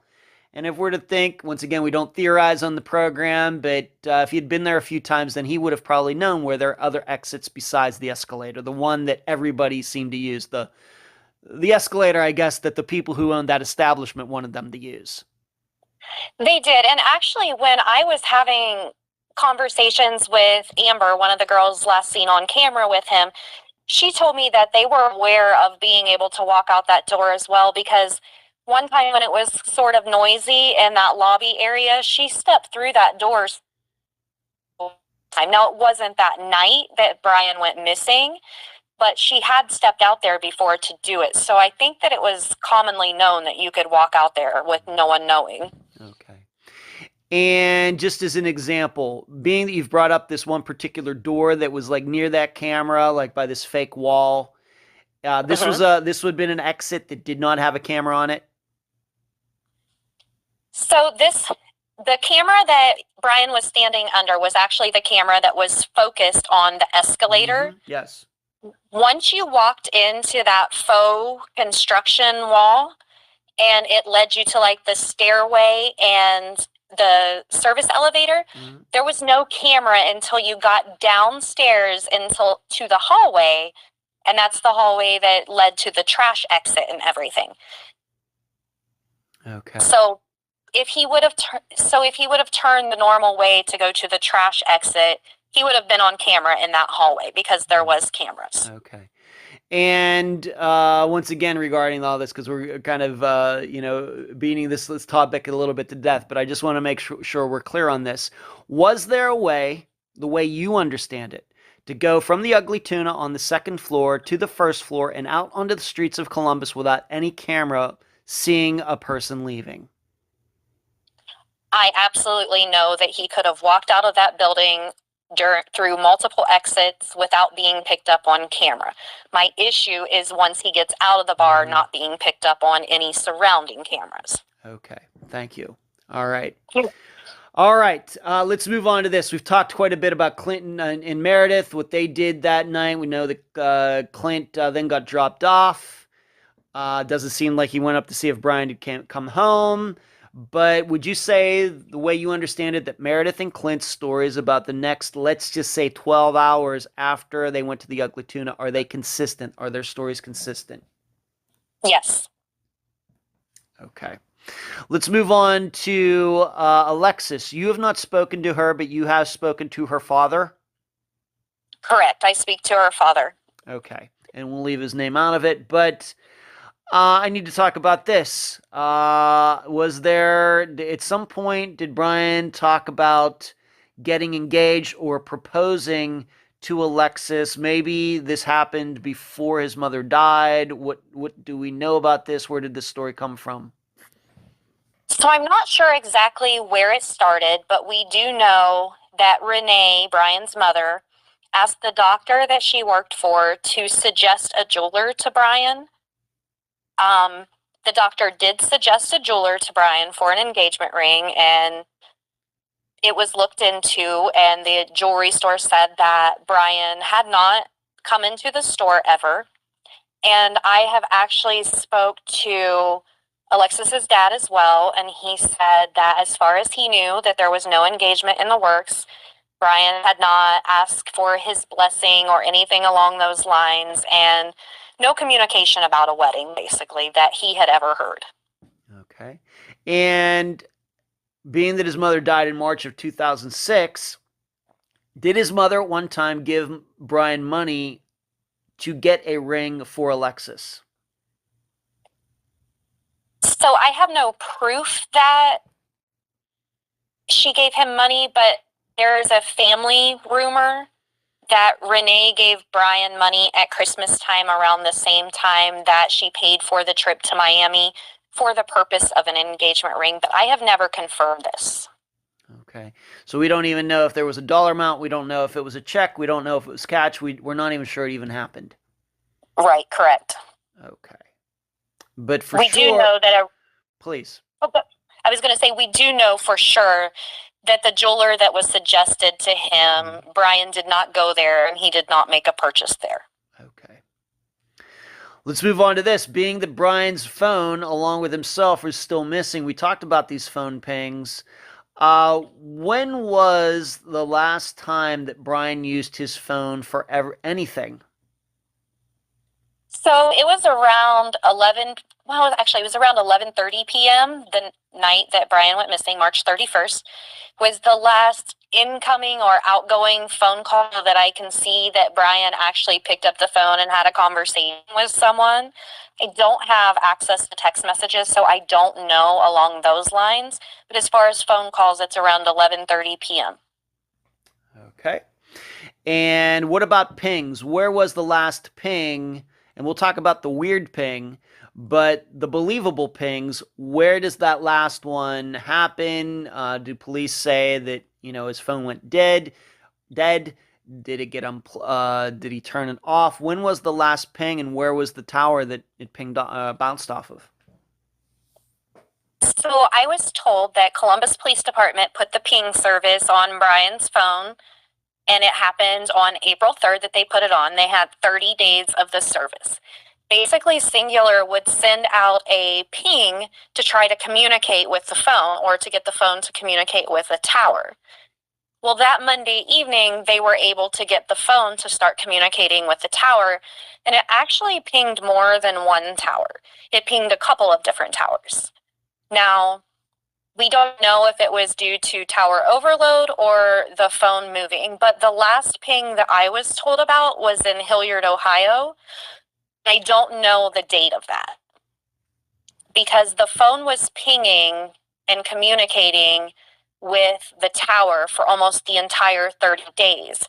However, CPD wasn't allotted more money to continue the service for another 30 days after that. So we don't know what happened after that with Brian's phone. But I do want to say that these aren't usage pings like Brian was using his phone, or the way it would ping if someone was calling him. This was just something straight from the cell phone company being sent to his phone. So I guess what we're saying is that, does it seem, the way you understand the information, did Brian turn his phone off, or did his phone die on the morning of April 1st, 2006? Once again, we know that Meredith tried to text him. He didn't get back to her. Are we to believe that his phone was turned off by that time, or can we even put a time on if his phone was ever turned off? So we know that Brian's phone was going to voicemail initially, like immediately from the time it was actually a phone call from Meredith. And we know that his voicemail was coming on immediately and continued to do so. It was just going straight to voicemail. We don't know when it was turned off, but I was told by someone that actually works for AT&T now, that used to be Singular Wireless, that the phone would have had to have been on to communicate and receive those pings. So it is then your understanding these Hilliard pings, are we then to understand that his phone was on? Yes, based on the information given to me by someone in technical support at AT&T. They cannot send out that service and communicate with a phone if the phone is not on to communicate with. Okay. And this is where? Hilliard, Ohio. Correct. It's about 14 miles away from the Ugly Tuna Saloon where Brian went missing. In all the research you've done, any significance to Hilliard, Ohio? Anybody live there that Brian knew? Any family members live there? Anything? Not that I have heard of. Okay. And in doing that, no ability to triangulate it to like within maybe a couple square 100 yards or something like that? Anything like that? Columbus Police Department did triangulate the signals of the towers pinged, and they searched an area on Scioto Darby Creek Road. It was like a field. And they actually, I believe this is the search where Texas EquiSearch was present. And they came in and did a ground search there after the triangulation, but they weren't able to find anything that pertained to Brian. Now, before we get into the discussion of the pings overall, once again, I have it in my notes. There was some sort of weird, well, I have it in my notes, weird ping that like his phone was quiet for like, I don't know, months, years. And then all of a sudden there was like a ping or response or something like that. You know Yes. about that. What is that? What was that?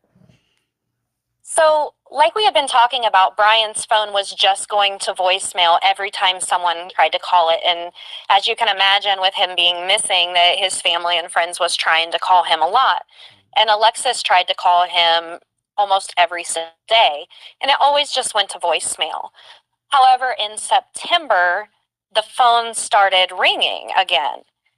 And we were told by Singular Wireless that either the phone was turned on or it was a glitch caused by an overloaded tower that made his phone ring. Mm-hmm. Does that sound believable to you? Once again, you've been working on this for a while. Is that an explanation that seems plausible to you?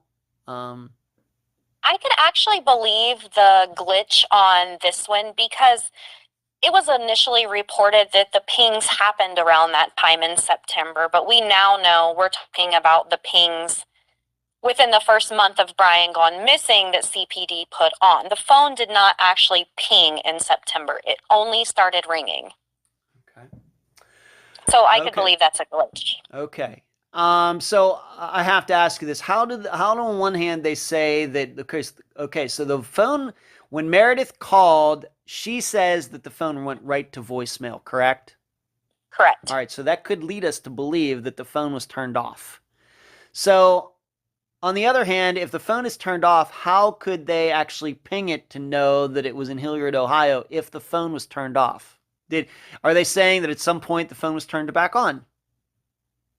I would say that that's what they had to have been saying, but I've never been given an explanation, and I have asked this question numerous times because if it has to be on to communicate, but yet it's been going to voicemail the whole time, how was it able to communicate? But I haven't been able to get a straight answer on that one. Okay.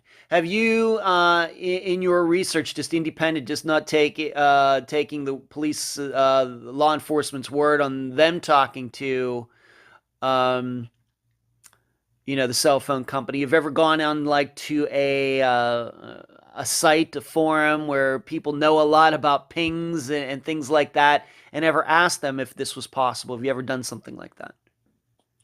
I actually have, and actually it's a little closer to home than that. My fiance actually used to triangulate signals for the United States Navy, and he knows a great deal about this. And he has given me many explanations about it pinging and things, and he has explained to me that in his experience that the phone would had to have been on to receive those pings. From Hilliard, Ohio? Yes. Now, he did say that towers do bounce when they are overflowed and things like that with traffic, but it definitely had to have been on to communicate. Okay, so if Meredith is correct and that it went straight to voicemail where she left that message about where the hell are you, then we are to believe that his phone was off. And it very well may be that Brian had his phone turned off the whole night. After that one particular call, he just could have turned his phone off just because. There's nothing necessarily suspicious about that. Maybe it was getting low. Maybe the battery was getting low. Although my experience with those older phones before iPhones, Androids, phones with those batteries would last for days. These days we have to plug them in every day. But, okay, so maybe it being off is not suspicious, but being that he goes missing and the phone is turned back on, I think catches everybody's attention. Okay. It does. Let me add this in, that it was on at one point in time, because we know that close to the end of the evening before the girls left, that Brighton put her phone number into Brian's phone. All right. Thank you. Yes, you said that before. All right. So his phone was on, I guess, around that 1:55 a.m. area. Yeah, somewhere around there. And then 6 minutes later, Meredith calls him and it goes straight to voicemail. Correct. Okay. Let's move on to this. Now, this is something that I've never heard before. I don't even know how much this is even in the public, but it has to do, we've already talked a little bit about money and Brian and I guess his brother getting money from a life insurance policy from their mother who died, and Randy, the father, kind of being surprised about that. Maybe we could even say not happy about that. But there is this check that was supposed to go toward Brian's education and everything. Please tell the listeners about this, because I've never heard this before. So this is actually pretty new information to me too. I hadn't known it for very long until I started communicating with a different relative of Brian's that was actually pretty close to Randy, that gave me some insight. And she told me that on or around March 1st, somewhere around there, that Randy wrote a check for $4,500 to Ohio State University to pay for Brian's tuition for the next term, which would have started right after he got back from his spring break trip. I believe that was April 10th, the first day of school. However, after Brian went missing, Randy realized that check had never been cashed.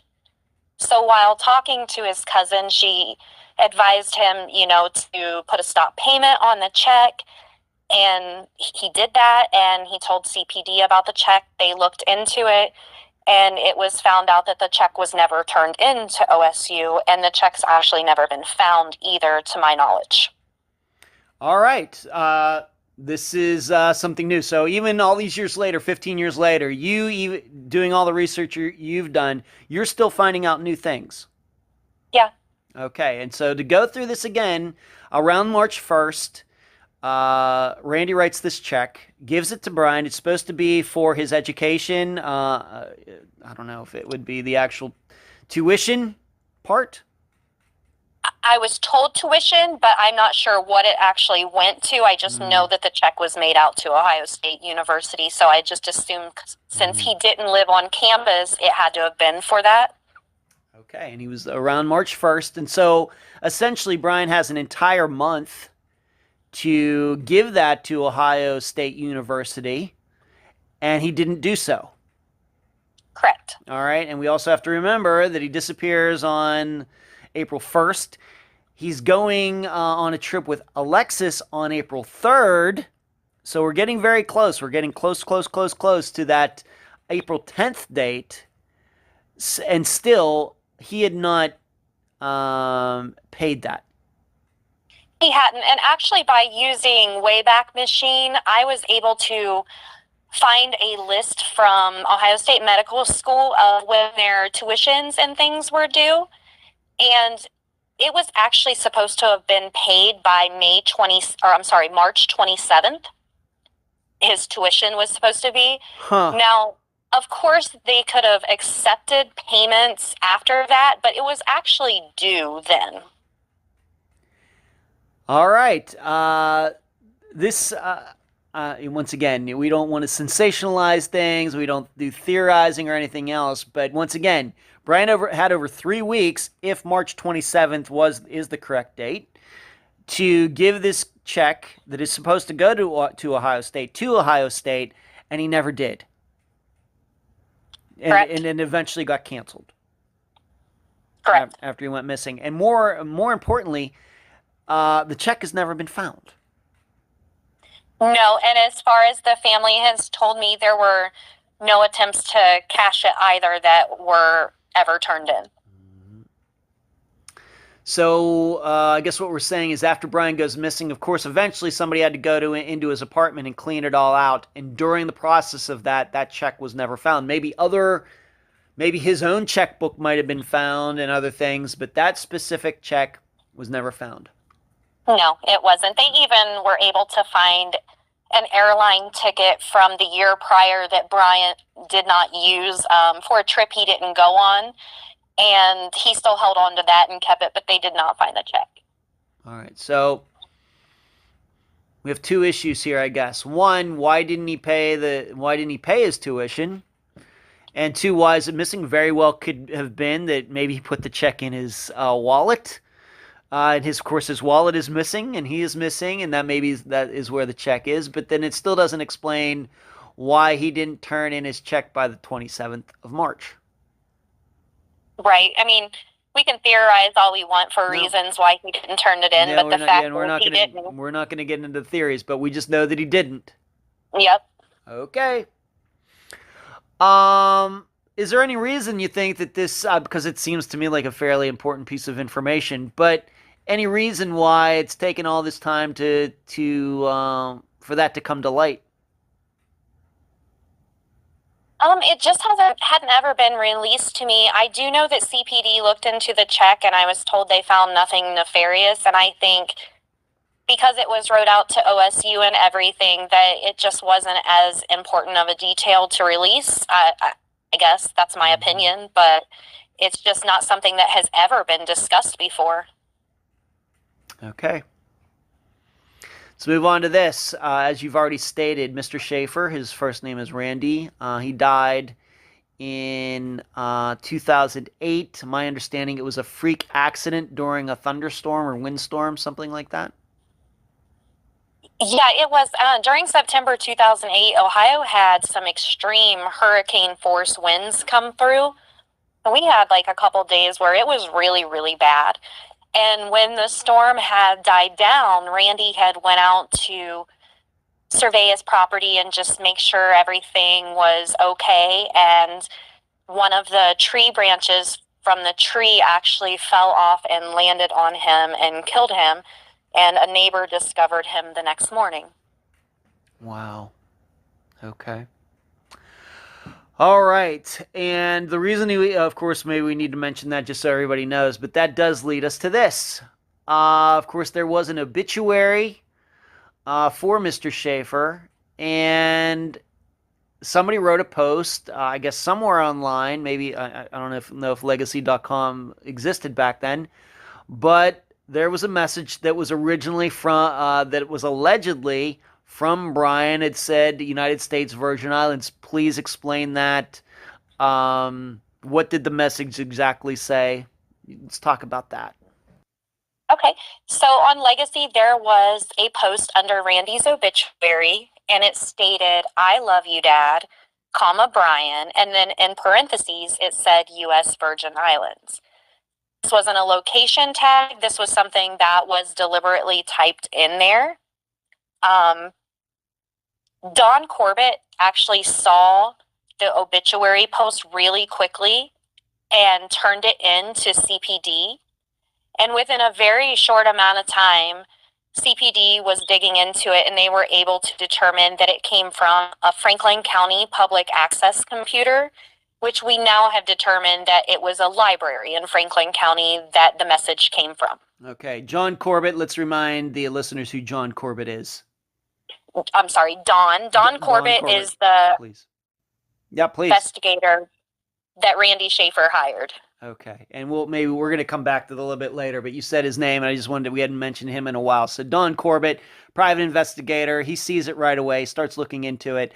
Franklin County, is that the county that Columbus is in? Yes. All right. And when they started looking into this, does this library, if that's where the message came from, obviously that's not the U.S. Virgin Islands, any videos? Can anybody walk in there? Do you need a library card? Do you need some sort of permission card to put in the computer to use it? What do we know about that? So I know that the Columbus Police Department went to look for video, and I was told that there was no video from the library or the businesses around. I don't know what the process was in 2006, but I did speak to a librarian for Franklin County. I don't know that I had the right one because the location was actually never revealed.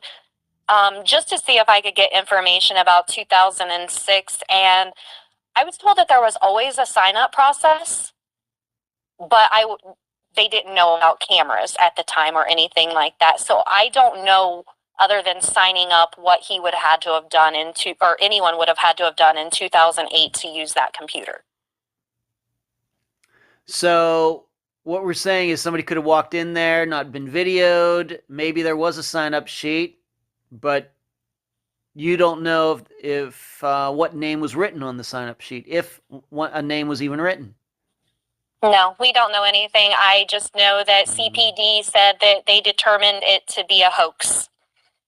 All right, so somebody, when they say hoax, somebody knew about Brian's disappearance and just went to that computer and tried to razz everybody. Yes. To your knowledge, if they know it's a hoax, have they tracked this hoaxer down?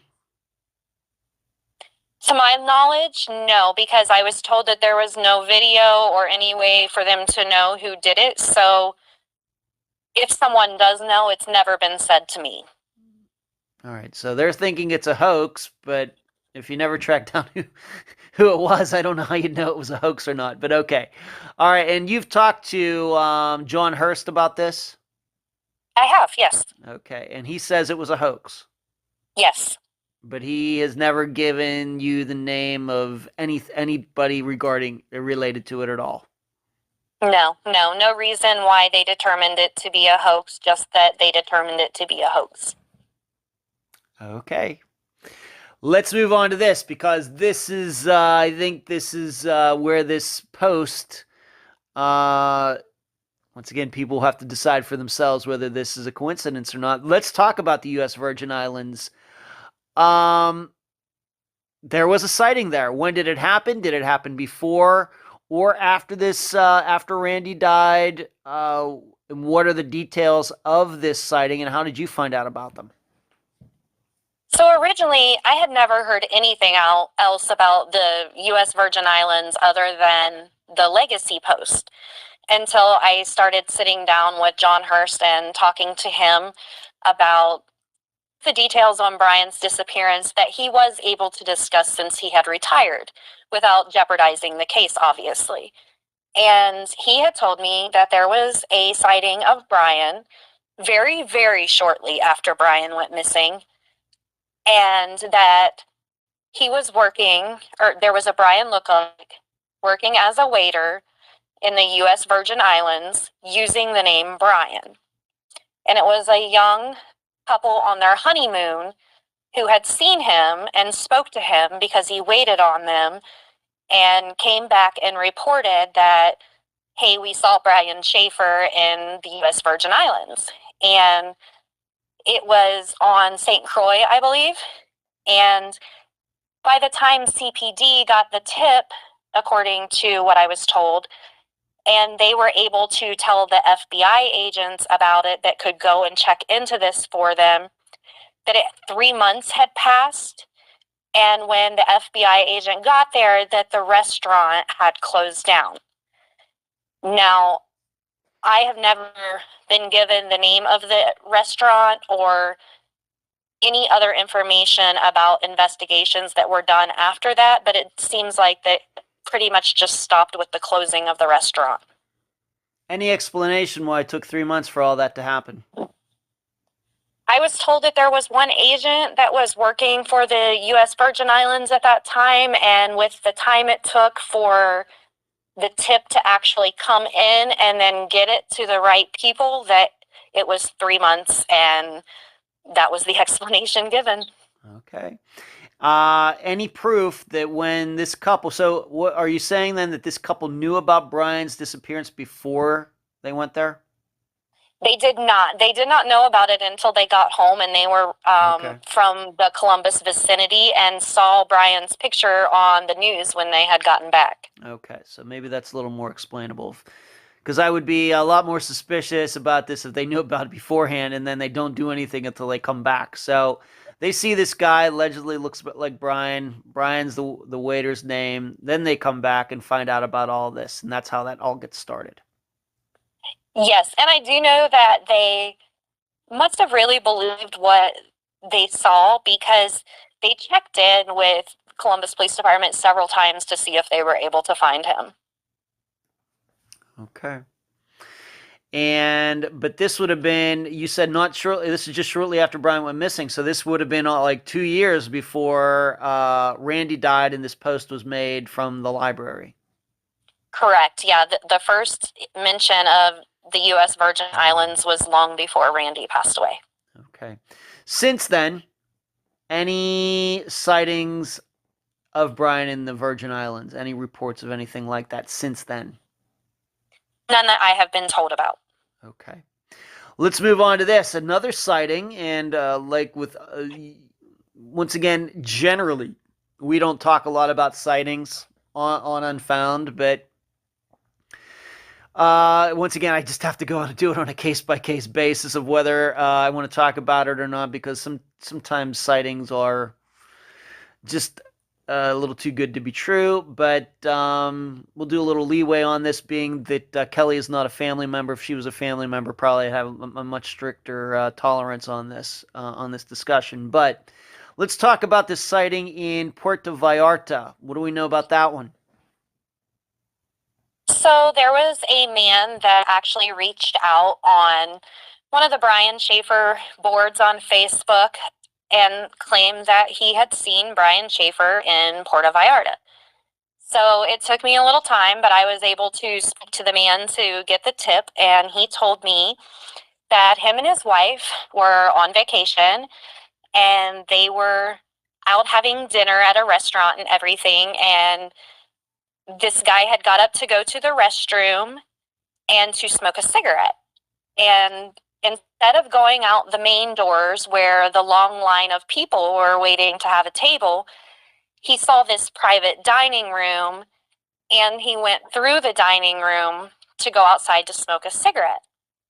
Well, I will say that the tipster was dressed in a sweater vest that he described to me as a Jim Tressel Ohio State vest, if you know what that means when I say that. Yeah, I do, but you're going to have to probably explain that for the listeners a little bit. What does a Jim Tressel red sweater vest, who is Jim Tressel, and why might that mean something to this disappearance in Columbus, Ohio?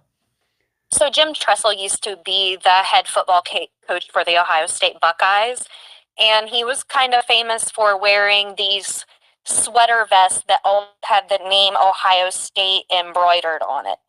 And he actually made them quite popular, and everyone just kind of refers to them as the Jim Tressel sweater vest. Okay, and what this tipster is saying is that, so he was wearing a red sweater vest with Ohio State University written on it?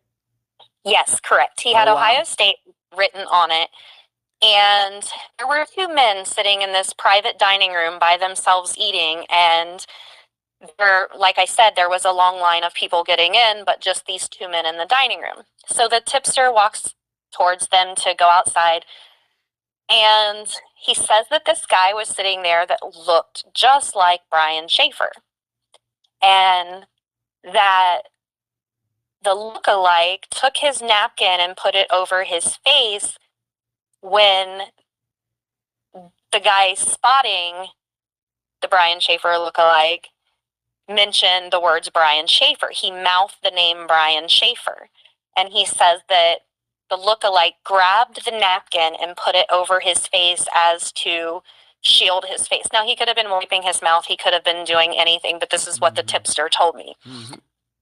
So his brother-in-law works for Columbus Police Department, so he knew the Brian Shaffer case. So he goes outside and he smokes his cigarette, and he comes back in and he talks to his wife about it because he didn't have his phone, so he couldn't get a picture.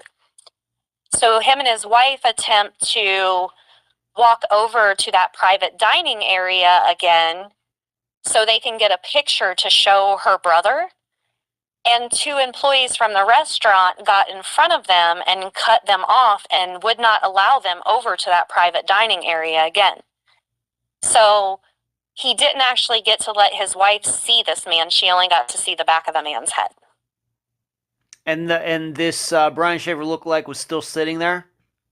He was. He was sitting there for quite some time. He was sitting there with an older gentleman, just having dinner, nothing out of the ordinary. It was just more his reaction that the tipster said caught his attention, because this man looked very scared of this guy just walking in to go smoke, and he looked directly at his sweater at the Ohio State thing on his shirt. And this tipster is saying that he also mouthed the words Brian Shaffer to this person? He did. He said he mouthed the words Brian Shaffer, and that's when he lifted the napkin up to his face. But he didn't stop to talk to this guy? He did not. He said he just walked on past to smoke his cigarette because he planned on smoking really fast and running and grabbing his camera and coming back around to take a picture and showing his wife. All right. And did this guy and his wife and whoever was with them, did they stick around until this Brian Shaffer lookalike left, or what did they do? He said that they stuck around for a while outside and everything, and they were there for quite some time, and he didn't walk out, and they kind of, the friends that were with him were just kind of bored of waiting, and they decided just to go ahead and walk away, and that he would tell his brother-in-law about it when he got home. All right, so our understanding is this Brian Shaffer lookalike was still there when they left. Yes, that's my understanding. And what year was this? This was 2019. 13 years later. Yes. Okay. All right. And do you know if Puerto Vallarta, that is in Mexico?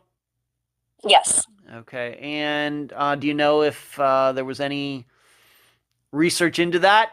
Were the Mexican authorities contacted? Was anybody at the restaurant eventually questioned about who those 2 people were, those 2 men were, anything like that? Do we even know?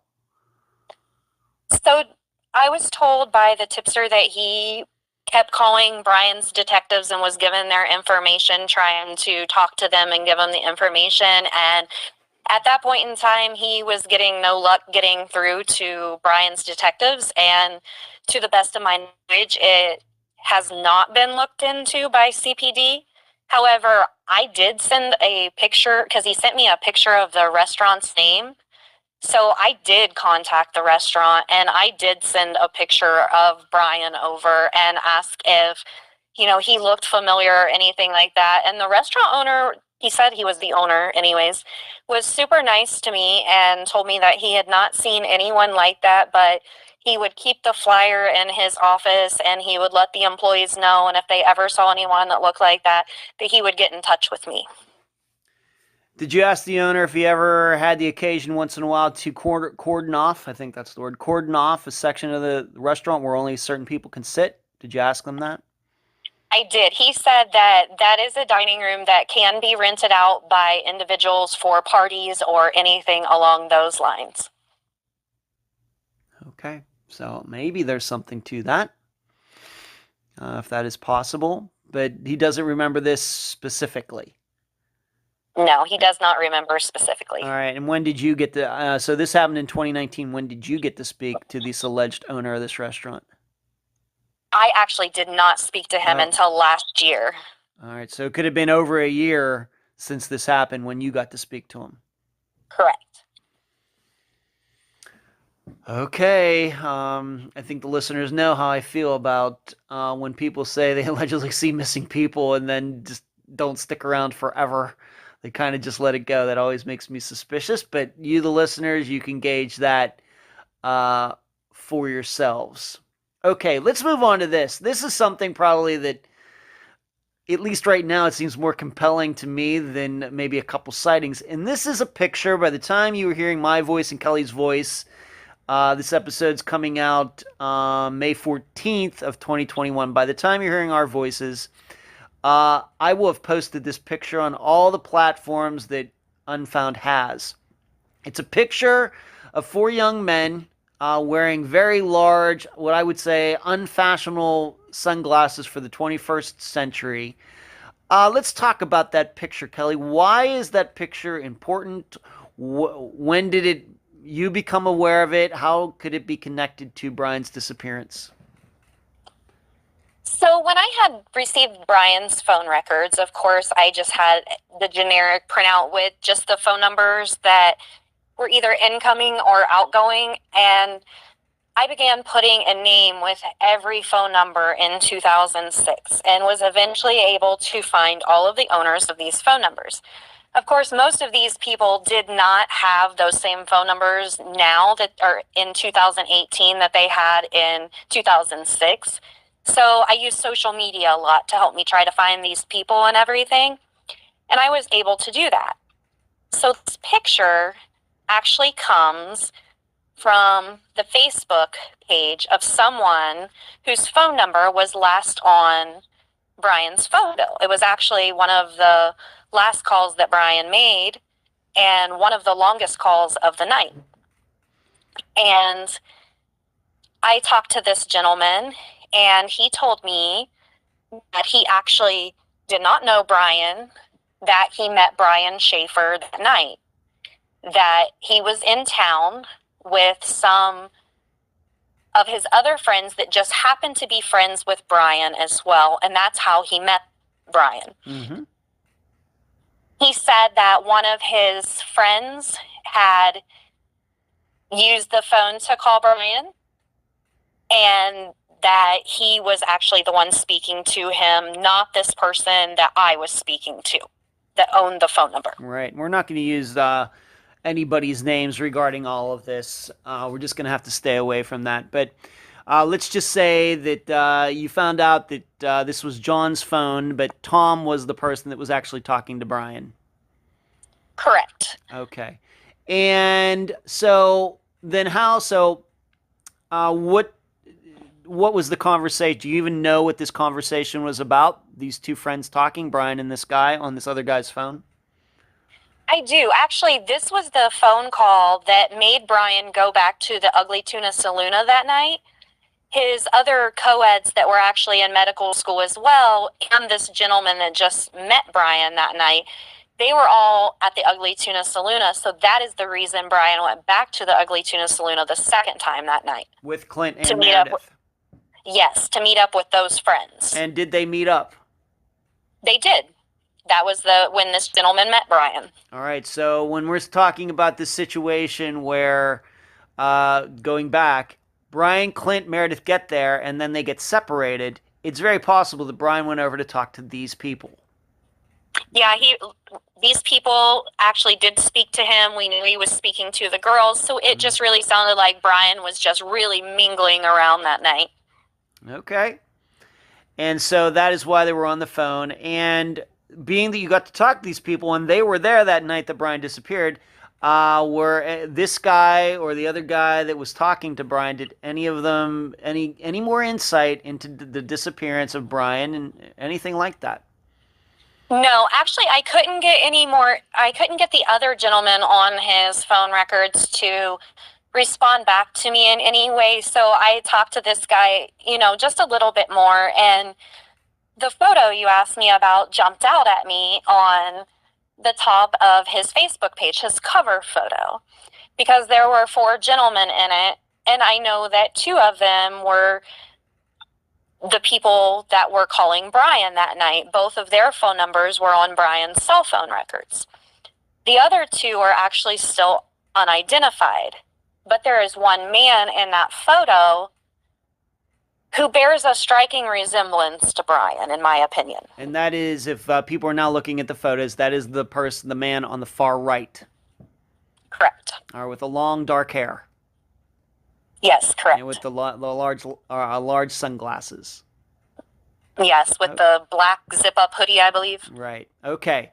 I want to come back to that in a moment. Let's go back, though, to them. So what we're finding out is there were more people than just Clint and Meredith who were at the Ugly Tuna that night who knew Brian.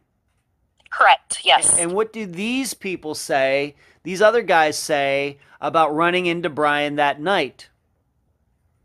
So other than the guy who claims to have met night, I haven't spoke to any of them and have not heard what they had to say, but I do know that CPD spoke to them, and according to my conversations with John Hurst, that these gentlemen had left prior to Clint and Meredith and Brian and leaving, so they were actually out of the Ugly Tuna Saloona before Brian went missing.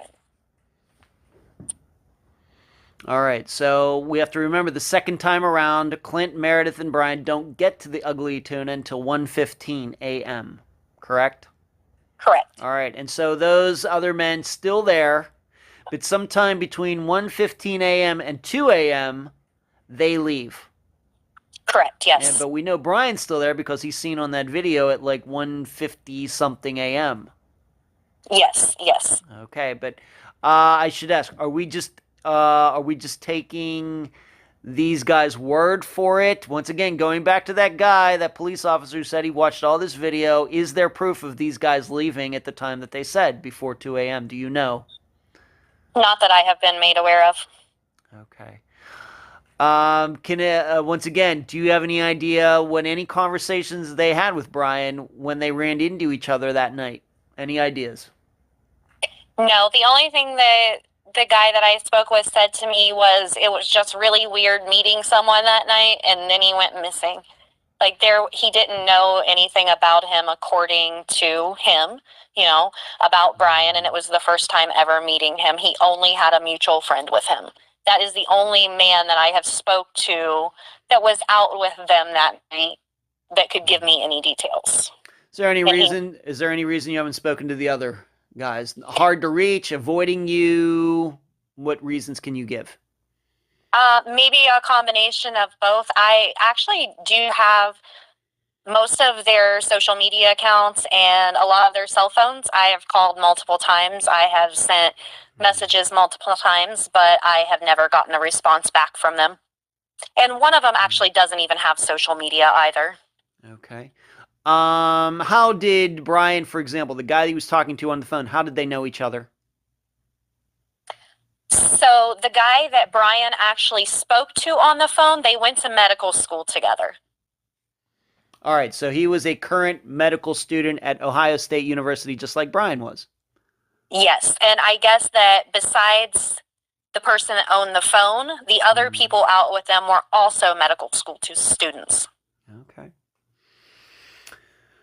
All right, so once again, this might be a revelation. Once again, I don't know how much you've personally released to the public, during your podcast, your writing, etc., Kelly, but I'm going to guess for a large majority of the people that are listening to this, this is really the first time finding out that there were other people in that bar that night who knew Brian besides Clint and Meredith.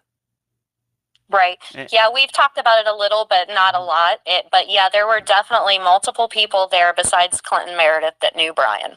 Okay, so this brings us back to that picture. And so you went to this one guy's, of this group's Facebook page, and found this picture of these four men. Once again, it's now posted. You'll find it on Facebook, Twitter, Instagram, and the unfoundpodcast.com website. You can see in all of those locations right now as you're listening to this. And the guy on the far right could look like Brian, but what happened when you started asking about who that person was on the far right in that picture? What happened? The guy I was speaking with quit communicating with me and blocked me from Facebook, where I was speaking to him through on Messenger. And when did this all happen? The same day. We were speaking the same day from the very first. We only had one day of conversation, and it was the day I found his phone number and asked him all of the questions. All right. So would you say when you were on the phone with him that he was cordial? It was Messenger. He did not want to do a phone call. He only wanted to do it through text. Okay. I would say yes, he was cordial with me up until the point where, and he was very responsive up until the point where I started questioning who the other two people were in the picture and could they know Brian. I didn't word it as, is this Brian or could this be Brian? I just asked, could they know Brian? And I was immediately blocked and could see that none of my following messages were going through whatsoever. So how long would you say the conversation was going on before that happened? 10 minutes, a half hour, an hour? How long would you say? I would say probably anywhere from 20 to 30 minutes. And then all of a sudden blocked when you ask about that picture. Correct. So that really piqued my curiosity and I guess made me have more questions about the picture, and I just really started digging into the picture a little bit more, and I still haven't been able to identify the other two people. Now, speaking of digging into that picture, you've been able, given, once again, you can explain it for yourself, you've been able to kind of narrow it down to a specific period of time when that picture was taken. Why don't you tell listeners what that period of time is and how you came to that conclusion? Okay, so I basically dissected the whole picture and with a couple people I was working with at the time, and we were trying to identify anything we could in the photo, from the type of clothing they were wearing to the sunglasses, to just anything to try to date that picture. And we zeroed in on the beer bottle that was on the table. And we were able to determine what kind of beer it was. And then we were able to determine the evolution of the beer label. So the beer actually did come out, I believe, in 2004. But that color of label was only used between 2008 to, well, it started being used between 2008 and 2010. And it's actually still their label to this day. All right, so the earliest this picture could have been taken after Brian went missing was 3 years later. Yes. Okay, please continue. So I haven't been able to find out anything else about the beer other than that they still do use the label and it was in production. And we haven't been able to ID anything else from the picture whatsoever, but I still have a lot of questions about the picture and just like to know who the people are in it. You can say the beer's name. I mean, people are going to look at the picture and probably do that for themselves anyway. So what beer company is it? Is this a local? Is this like, what do they call it? I don't drink. So remember this. Is this like an IPA specific to Ohio, or what is it? No, it's not specific to Ohio. It's called, I believe, Pearl Lager. And it's an IPA. As far as anything else about the company, I really don't know anything about it. Just that when they use the labels and all of that. Okay. In looking, maybe I'll ask you this. Being that you got to talk to this guy, you got to see him, pictures of him on his Facebook page, I guess before he blocked you, would you say, being that you probably got to see recent pictures of him on his Facebook page, and how old does this guy look in those pictures? Can you even take a guess, given how he aged? Was it 2008? Was it 2014? Any guess on that at all? Comparing what the guy looks like now compared to what he looks like in the picture. I would say he was definitely younger in the picture, but I wouldn't say that much younger. I would say within a decade. Okay. So then we're going back, maybe that this picture couldn't have been taken until 2010. Yeah, that's where I'm guessing, somewhere around there. Okay. I'll ask you this. When you saw, maybe given that he blocked you so quick, maybe you didn't have a chance to do this, but I have to ask. Was his friends list on Facebook visible, that you could have gone through his friends to see if he has any friends that look like this guy in the picture? I did, actually. I was able to go through and look, and I did find one person that looked kind of similar until you really looked and noticed that this person's hair was much different and that the nose was so different, and this person actually had sunglasses on at the same time in one picture, so you could compare them a lot, and they were two completely different people, even though they looked similar. And listeners should know that, of course, all the listeners know that I have prior conversations with all the guests before that we actually do an interview, and you and I have actually talked about maybe another way that you might be able to figure out the identity of that person using, once again, some of Facebook's tools that we're not going to get into. We don't want to give it away, but Kelly and I have talked about that. Maybe some further avenues that she can use social media to do that. Once again, I don't want to give too much away. It certainly helps. Let's just put it this way. It certainly helps that I'm not blocked, so I can look at a few of those things. Okay. All right. So we got this picture, and at least one of the guys in the picture did meet up with Brian that night, and then you're talking to this other guy, and all of a sudden you ask about this picture, and he blocks you. Well, actually, I know that two of the guys met up with Brian that night. Two of them. And yes. As soon as you ask them who the other two are, he blocks you. He could have simply said, you know what, that's John Doe and Tom Smith. They're good friends of mine. And that would have maybe been the end of the conversation. Maybe. Yeah, maybe. But it didn't go that way. I mean, he kept telling me that he didn't have anything else to offer, and I accepted that. But as soon as I asked about the picture, like, he was just gone, and I was blocked. Okay. I think, I know I've had that happen to me, and sometimes you don't know what to think. Sometimes you think there's something suspicious to it, and then other times you just don't know.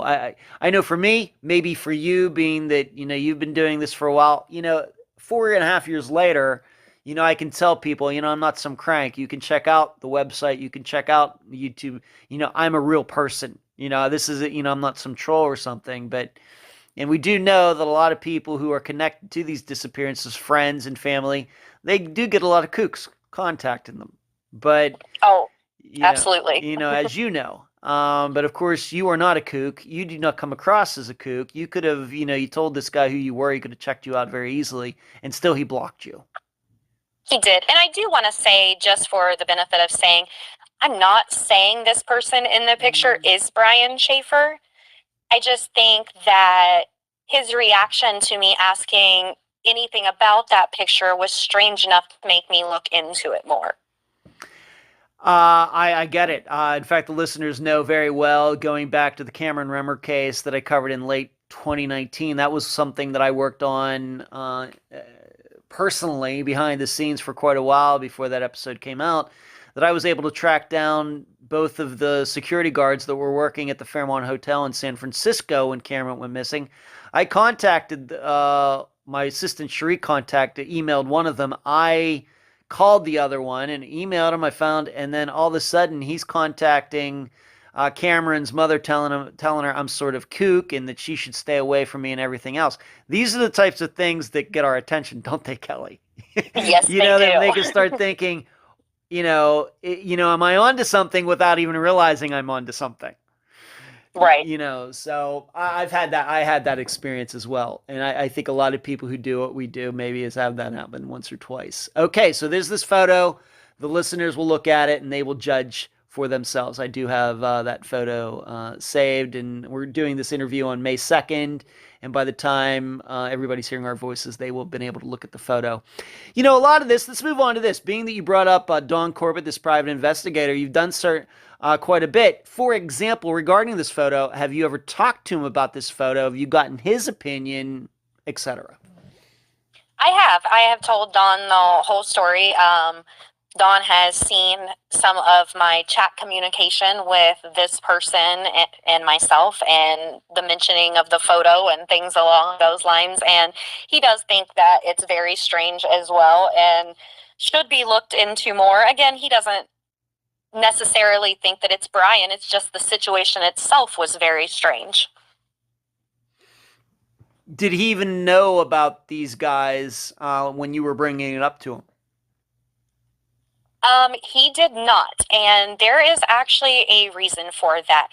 I was actually told by Don Corbett and by CPD that Randy Shaffer and Don Corbett were cut out of the investigation a lot, and information wasn't shared with them.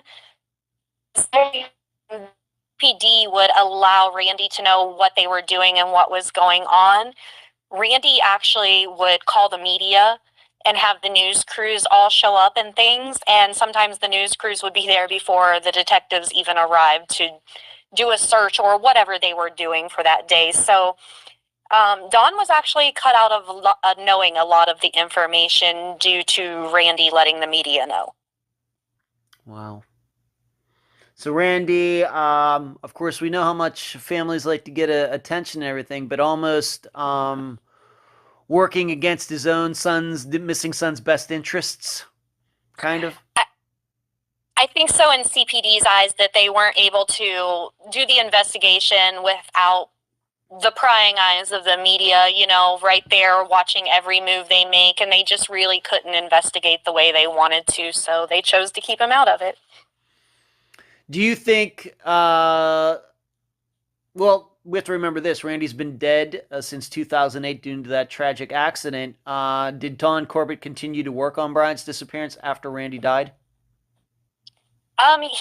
He did try, and he continues to work with me now, but Don was actually working free of charge, and he was actually fired by Derek and his wife from being the private investigator due to some conflict between them.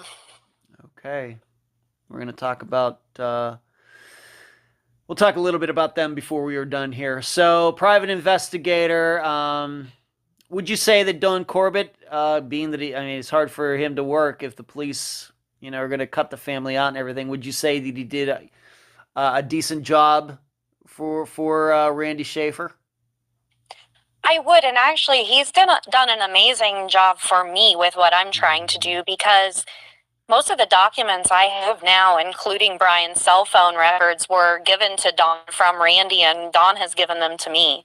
So a lot of the factual documents I have come from Don. All right, interesting. Listeners know that my opinion of private investigators is not very high for a lot of reasons after 4.5 years of covering disappearances, but that's good to hear. Okay. Let's move on to John Hurst. Of course, he was the original investigator. He is retired now. Let's just talk a little bit about, for example, does he know about this picture? Have you ever talked to him about this picture? The one we just talked about. Does he know about it? He does. He does not think that it looks like Brian. Okay. How's your, when was the first time you ever spoke to John, and how does your relationship continue to be? How often do you talk to him, etc.? So I started talking to John when Nick and I were doing Comeback in 2018, and of course it was in a professional capacity then, because he was still with Columbus Police Department at that time, and obviously couldn't say as much as he could once he retired. Once he retired, we had a few sit down face-to-face in person, like let's have some coffee and just go over the case. We've done that a few times. Still to this day, I just pick up the phone and text him if I have a question with anything that is going on in Brian's case, or if I want to know if something has been looked into and things of that sort. Has he, if you could say, has he ever offered up his own theory as to what happened to Brian? He has. So I actually heard it once again, I want to just say, this is just an opinion. One investigator's opinion who's been there since day one. I'm not asking for any secret information or anything. It's just his opinion. Yes.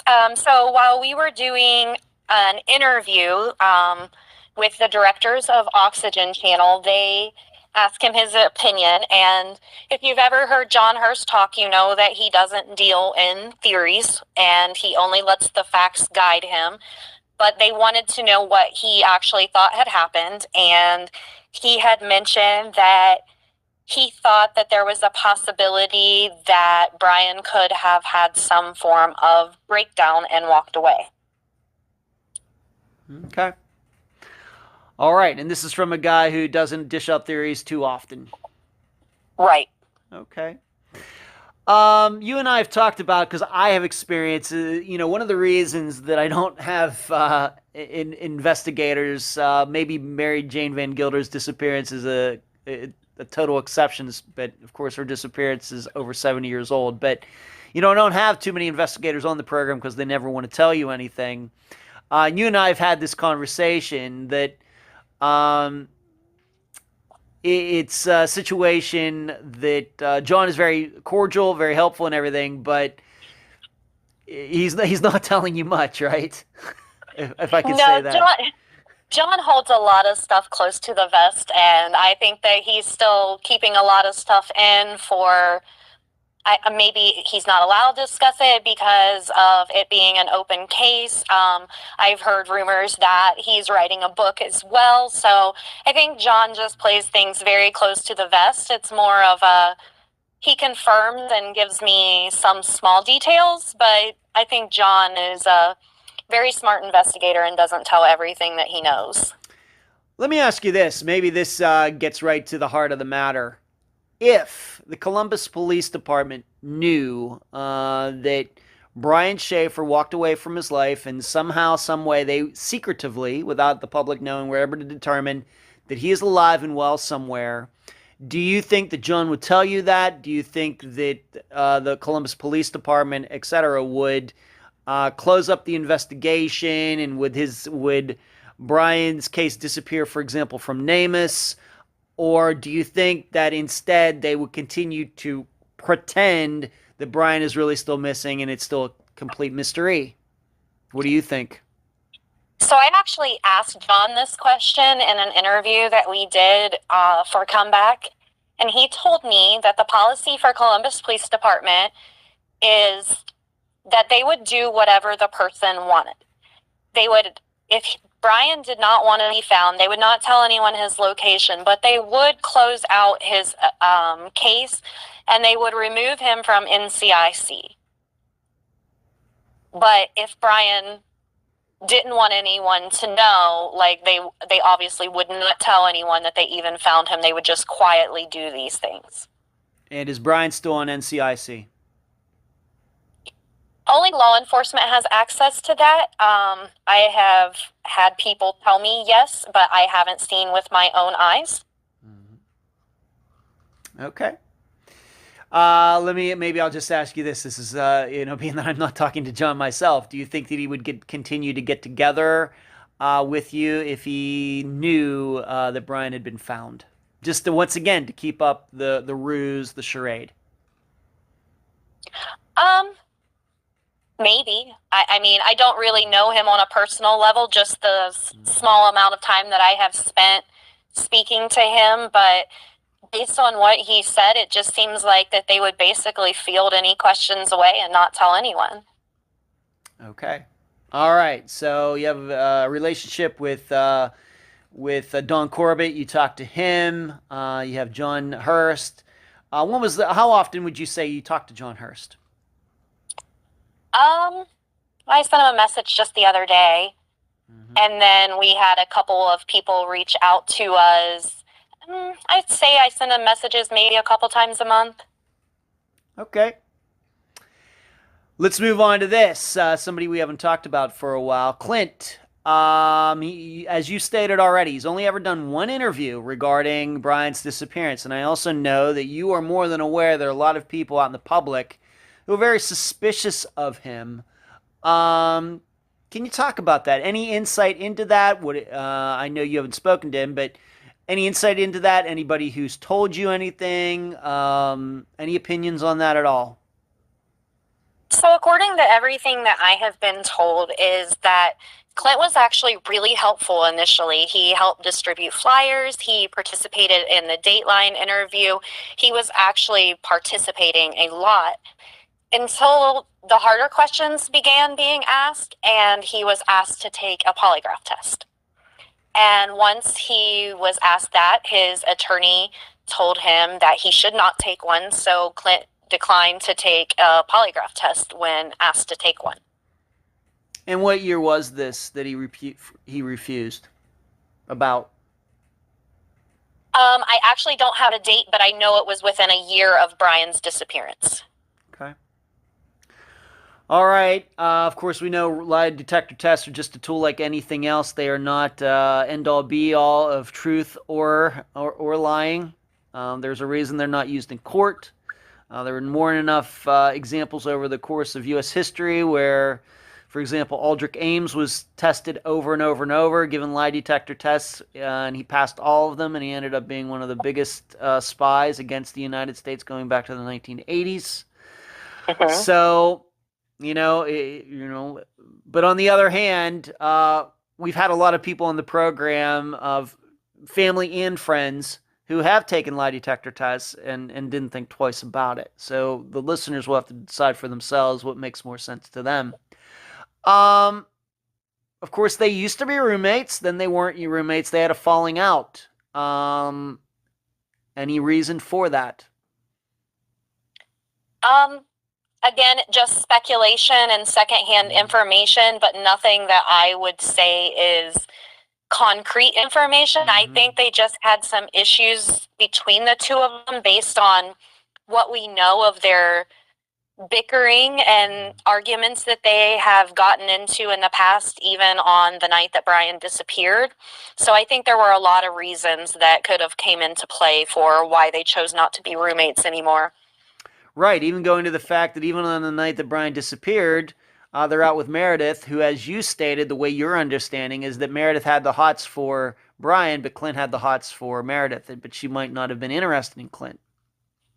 Correct. And actually on St. Patrick's Day, just a couple weeks before, the three of them were out again at a party, and Clint and Brian got into another argument at that party. And again, no details have been given as to what was stated during these arguments or why they were arguing, just that they were. But we also have to remember that it seems eventually Clint and Meredith did become a thing. Maybe even that night, being that they went back to somebody's house together. Yes. All right. So even if Meredith did have the hots for Brian, at least at the time, that didn't stop her from going home with Clint. Correct. Okay. I'm just going to state for the record, I know a lot of you out there who know about Brian's disappearance probably have done a lot of research going to sites that, like Reddit, web sleuths that are not very moderated. I know there's a lot of rumors out there regarding Clint and Brian and that, and we are not going to entertain any of those here. All right? I'm just not doing it. All right? Anybody can write anything on any of those sites, and so we're not going to talk about any of that here. Let's move on to this. You discovered that there was a CODIS mistake regarding Brian's case. Let's talk about that. I think this is also something, maybe new information. I did. So in 2018, when we were planning the first March for the Missing in Columbus, we had worked with the Ohio Attorney General's Office BCI unit for missing persons and started communicating with a couple of the ladies in there, and they run Project Link, and it is basically the family reference DNA samples that are collected to run against Jane and John Doe's and just to have in codes for that missing person. So during my speaking to this member of BCI, she told me that they were super excited that we had the event and that Brian's brother was there because they finally had DNA for Brian. And I didn't understand this because I knew that they had collected Brian's toothbrush and I believe hairbrush when he went missing, as well as they had collected Randy's sample. Well, it was later found out that the DNA of Brian's and Randy's that was collected in 2006 with the initial investigation was mislabeled by someone in Columbus Police Department and actually placed on the wrong shelf, and it was not found and entered into CODIS until 2 months after we had the first March for the Missing and after Derek's DNA was in the system. And when was that date? Derek's DNA was taken in April 2018 and put into the system, and Brian and Randy's was put into the system in June 2018. Even though it had been collected back in 2006. Correct. Wow. What happened? Well, now Brian's in CODIS, and he's definitely been compared to all of the John Does out there. And I mean, we can say that none of the John Does on file that can be compared to Brian are Brian. Wonder why it took that long? I'm not sure. I'm really not. It's very confusing to me. I've not run across anything like this before. 12 years. Yes, 12 years. Okay. Yep. If remains had been found of Brian remains had been found, there's no way they would have matched up with Brian's DNA because Brian's DNA wasn't in the system. Right. Or on the other hand, though, since these DNA information got put in the system, it doesn't seem there have been any matches either. No, there hasn't. Well, actually, there was one match, or one that came back that could not be excluded through dental records that were on file. So they actually sent that to NAMUS at the time and to do the DNA profile, and they were able to exclude the John Doe then with DNA. Okay, well, I guess better late than never. Okay, so Correct. 12 years. Yeah. Let's talk. We haven't really talked too much about him, but in passing we've mentioned his name, and that is Brian's younger brother, Derek. I think many people know who have been covering. I know maybe at least some people who are listening right now maybe even never heard of Brian Shaffer's disappearance before. That is certainly possible, but I also know that there's a group out there that is familiar with the work that you've done, Kelly, both research-wise and with your podcast that you did. And I know, of course, Lori, the woman that you've mentioned a few times. In fact, I think I met her first, and it wasn't that that you and I talked till after that. But Derek, he, just like Clint, doesn't do a lot of interviews, doesn't do a lot of talking, right? He does no interviews. Once again, your opinion, any insight into that at all? I had very little luck communicating with the family. His wife did communicate with me via email back and forth and would answer some of my questions that I had and things like that. But they weren't interested in doing any interviews, not only with me, but with the news stations as well. So it's not just that they don't want to deal with podcasts. They only deal with Columbus Police Department at this time due to, according to them, some crazies that have come into their life because of Brian's disappearance, and they don't want to open themselves up to that anymore. Well, I can certainly understand that. A lot of families, of course, run into a lot of scam artists, kooks, etc., psychics that pretty much do nothing but ruin their lives. So I can understand that. However, I would bring up that you mentioned it just about 15 minutes ago that they got rid of Don Corbett, who seems to have been doing a decent job. Any insight into that?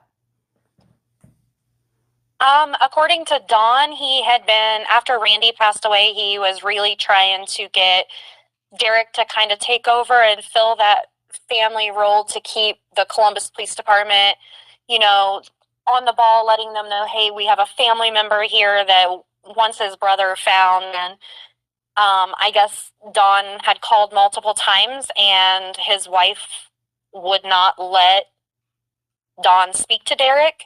And there were some words between them, and they decided to fire their free private investigator. Okay.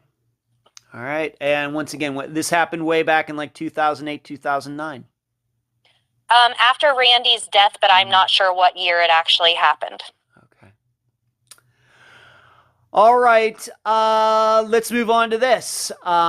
You've spoken about it, and we're not going to get into any details of what you what you said during this production. But later this year, Brian's disappearance is going to be covered. You got to be a part of that production, and I do not want you to say anything about what you said, but let's talk about just the process, how you ended up getting hooked up with them. What program is it? Let's just go through all the process, including when they came to your house and filmed you. Tell the listeners all about that. Okay, so I recently filmed with CNN, who they're doing a documentary on Brian. It's for their show called Real Life Nightmares.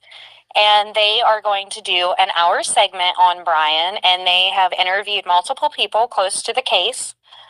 I got involved through Dawn.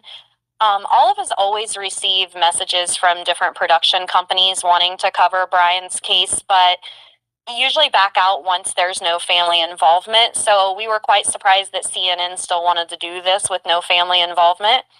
So they actually emailed me a couple times, and then I started talking on the phone to the director, and it was about a month later that they came down to Columbus, Ohio, and they sent a cameraman to interview me. Of course, we're doing this during COVID, so the person interviewing me was actually in New York City, and we were just speaking through video chat. So everything had to be a little different with COVID policies. But the whole interview, and they interviewed multiple people, and the show is actually going to be released in September, I believe. Well, that's a long lead time, isn't it? Interviewing you, maybe in February it was? Could have been February? Yeah, it was February. This production is really slowed right now with COVID and getting people in and using the studios at different times. So it's really slowed down production. Okay.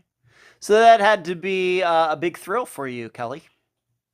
It was, not only to be doing the interview, but it was the first interview of any kind of length of time over 10 minutes to speak on Brian.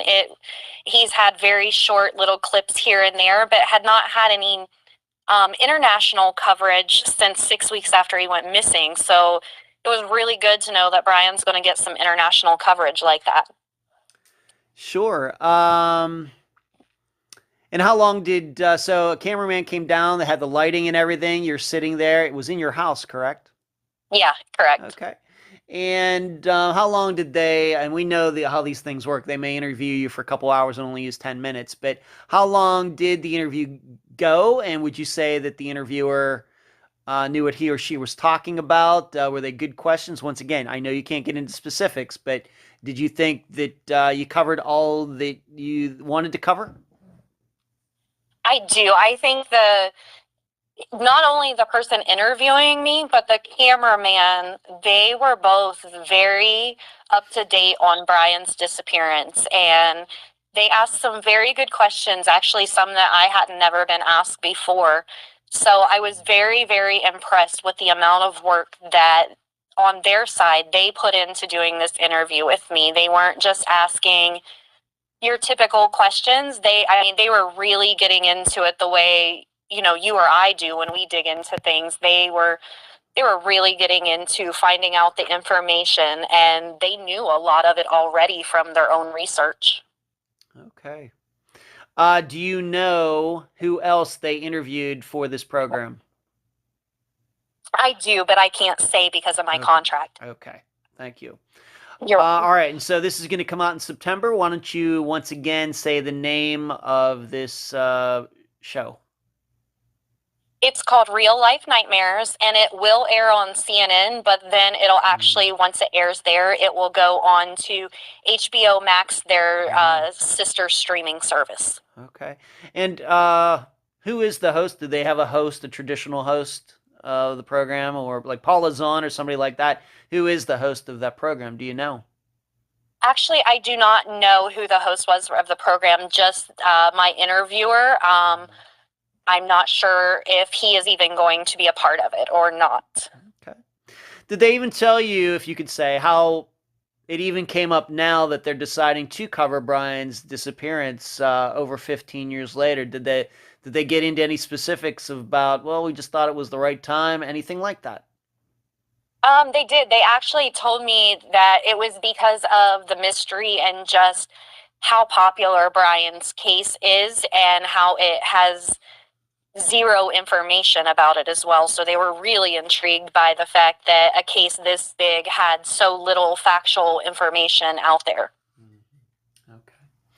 Do you know, once again, if you can't say, I'm trying to stay away from any of these specific things, do you know if they went to Columbus, Ohio and actually went to where the Ugly Tuna used to be? Do you even know about any of that? Or did they even tell you?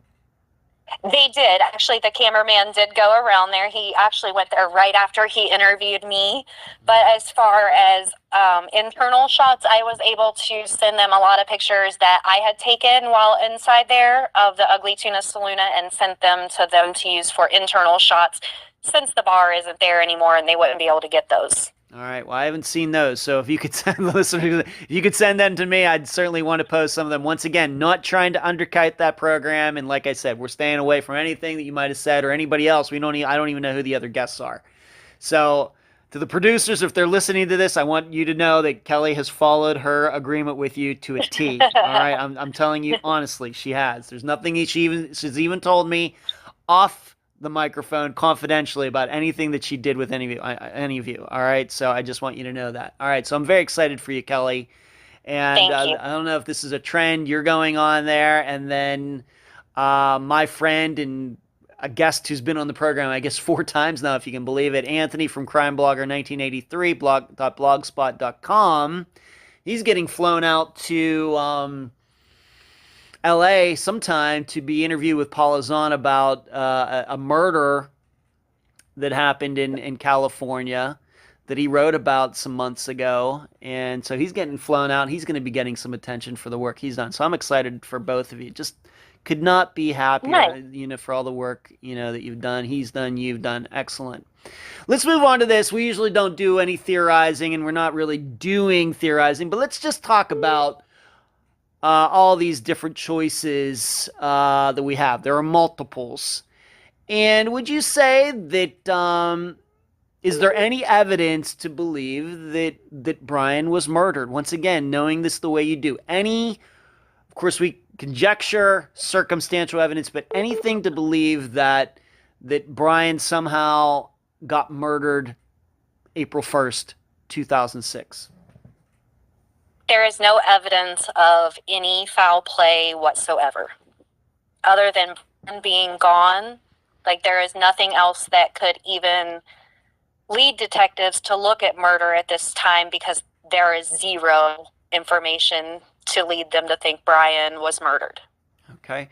How about suicide? What would you say to somebody who said, well, if he committed suicide, his body would have been found by now? What would you say to that? I would say that I have to agree a little bit that I think that his body would have been found. But more than anything, I've been told by family and friends that Brian was a writer and that he wrote songs, he wrote poetry, he was always writing his feelings, basically. So I think that someone that is a born writer like that would definitely leave a note. However, I will say for every reason that we have that Brian could have walked away, those same reasons work for suicide. Right. Okay. What about starting a new life? I think that, people start hearing, once again, just presenting facts. This check that he was given, never cashed. That he even expressed in his own words on his MySpace page that he pretty much only went into medicine because his mother wanted him to. And then, of course, she dies, and then 3 weeks later, he goes missing. What are your opinions just in general about people leaving their lives and starting new ones? Too tough to do in the 21st century? Certainly possible. Not to go, but get into Brian specifically. I don't want you to give your own opinion because I want the people to determine, their own ideas. But what do you think about starting a new life in the 21st century? Too difficult, or it can really be done, if you put your head to it? I think that it would be difficult. However, I think in 2006, it would have been a whole lot less difficult than it would be today. I mean, Brian's phone didn't even have GPS capabilities, and it was a flip phone just to kind of give everyone an idea. Like, it wasn't high advanced technology or anything along those lines. It was just a basic flip phone that he had. So, I mean, I can see the pros and cons both of him, walking away to start a new life and everything, but I think it would be a difficult task, but I think it could be done. Is there any evidence that you've ever heard of that Brian could have been planning his own disappearance? And no, I mean, there was Brian planning the trip to Miami and everything, but no actual evidence that he was planning. There were the statements that he made to Alexis about running away with him and about moving on with her life and things like that, but there's nothing that actually states that Brian walked away either. Okay. Now let's move on to this. This is going to be our last topic before you get to tell everybody where you can be found. And you've, of course, talked about the comeback podcast, etc. But this is the theme that I'm going to be using for this episode. Why is Brian Shaffer's disappearance so popular? I think it is the mystery of him not being seen on camera. I think it was the information initially given to us that there was one way in and out of that bar. I think that a lot of people look at Brian and think that there's no way this handsome doctor could just go missing. I mean, there are a lot of reasons that I think Brian's case is popular, but I really believe it's the mystery behind it the most. So you think that it has to do with the actual facts, the way we understand them, of his disappearance, does not have a lot to do with, for example, the kind of attention his father, for example, the work that he did over those next 2 years before he died, getting the media involved and everything. You really just think it's a combination. I'm not here to argue with you. I'm just asking your opinion. Just has to do with the facts and who Brian is/was. I do. I mean, honestly, I do think a small part of it is the fact the tragedy surrounding, and everyone looks at the family and everything that they went through and all of Randy's work that he put into trying to find his son. But I really believe that it was a man walks into a bar and is not seen leaving that really made Brian's case so popular. Yeah, I have to admit, I've covered over 200 disappearances now. And I still don't have a good handle on why some disappearances become very, very, very well known and other ones get hardly attention at all. I can admit that. I admit that to my assistants. I admit that to the listeners. I admit that to the guests, that it's still a puzzle that I have not figured out. And you very well could be very, very right that it's just on the facts alone, on the other hand, I would say I've covered a lot of disappearances where the facts are just as confounding. You know what I mean? And but I agree with you. I'm inclined to agree with you. But it's still something that's very hard for me to figure out, covering as many disappearances as I have. I think I have a much better handle on the theory, missing persons theory, and all of that, and patterns and things like that than I do on why these disappearances over here, Mara Murray, Jennifer Kesse, Brian Shaffer, Brandon Lawson, Tara Grinstead, I guess, being that her body still hasn't been found, in contrast to all these others that I've covered on Unfound, where 99% of the people are hearing about it for the first time. It's a fascinating topic, and I know I'm going to continue to think about it and try to figure out why that is. But I appreciate your insight into that, Kelly, especially since you've devoted everything to Brian's disappearance. There aren't any other disappearances that you've been working on. This has been Brian's only, right? Brian's only. I have worked on multiple cases, but for the past year, it's been just Brian. I worked on a lot of other missing cases, but and investigated them in a way that I am Brian's, and interviewed families and things like that. But yeah, that's the extent of it. Okay, great. Let's move on to this. You've talked about the podcast. Why don't you talk about where you can be found, where your work can be found? You've talked about this podcast. Can it still be found on iTunes and other places?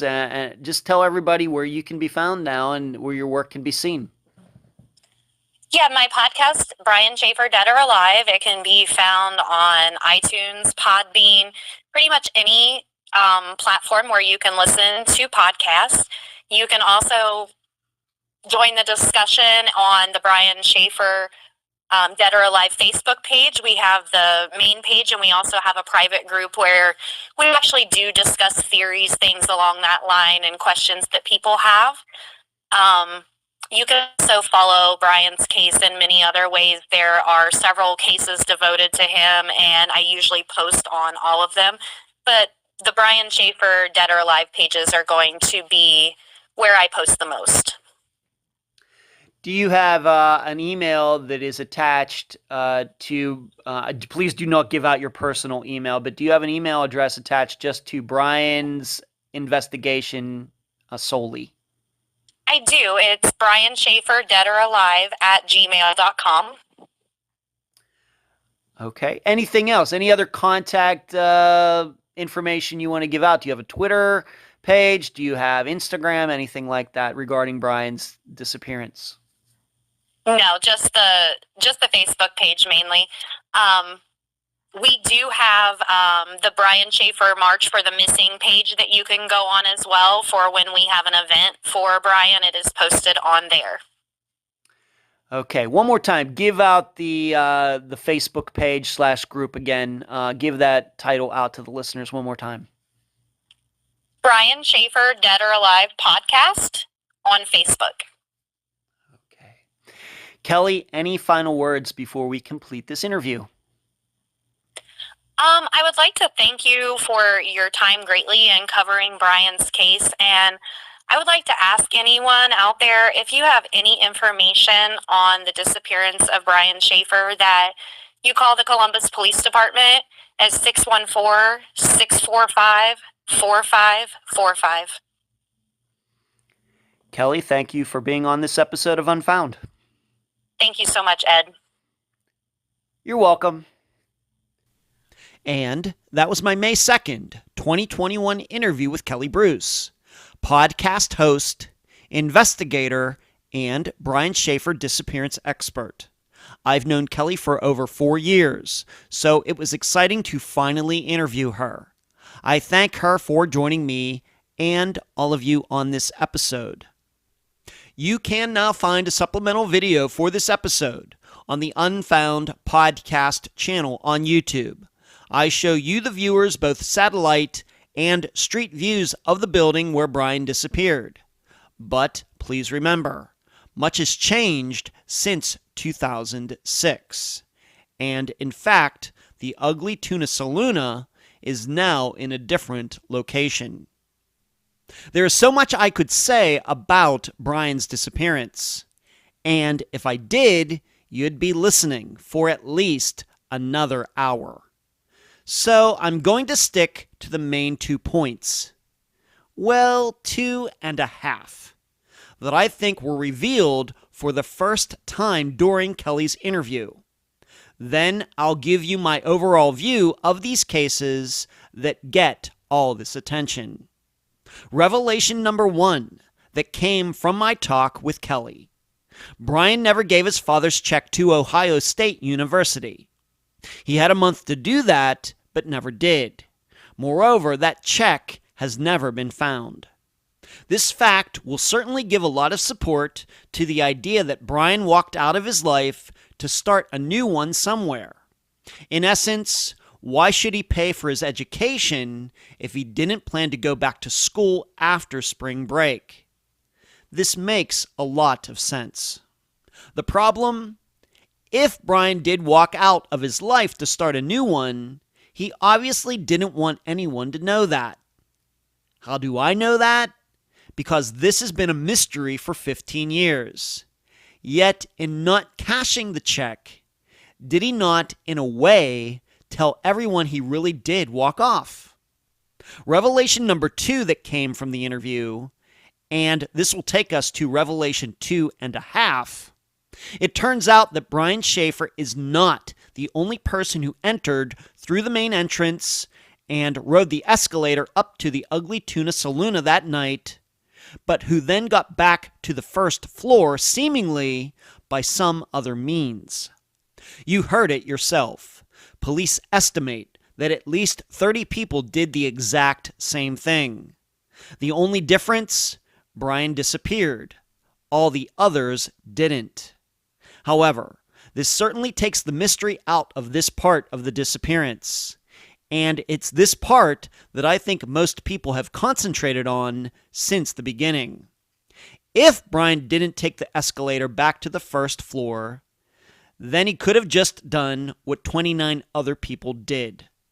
Right about now, you may be saying, but Ed, that cop said he watched all that video and didn't see Brian, and that the police were able to match every person going into the saloon with every person going out, using video from a variety of different sources and blowing the video up to life size. And the only person the officer couldn't match up was Brian. That thinking brings me to Revelation 2.5. It's clear to me that the public, myself included, has been misled by faulty information regarding whether or not Brian left the Ugly Tuna Saloon that night. What do I mean? We are to believe that a police officer got the video from the escalator and all the exits and surrounding area, took them home, and on his own time watched every single second, matching up a person who walked in with a person who walked out. This flies in the face of everything I know about police and disappearances. The police simply do not put this amount of effort, especially doing it on their own time, into these cases. They just don't, especially with adults. But what really gives it away is the way this officer says he did it. That brings me to the second point. He says he projected the video onto a wall in his house so he could see all the people better. The story is he enlarged them to the point where each person was life-sized. This is not how video works. The more you make video bigger, the worse the quality is. Even with the technology of today, it's true. Whereas in this case, we are talking about 2006 tech. This doesn't even take into consideration that we all know how low quality videos are from convenience stores, malls, ATMs, etc.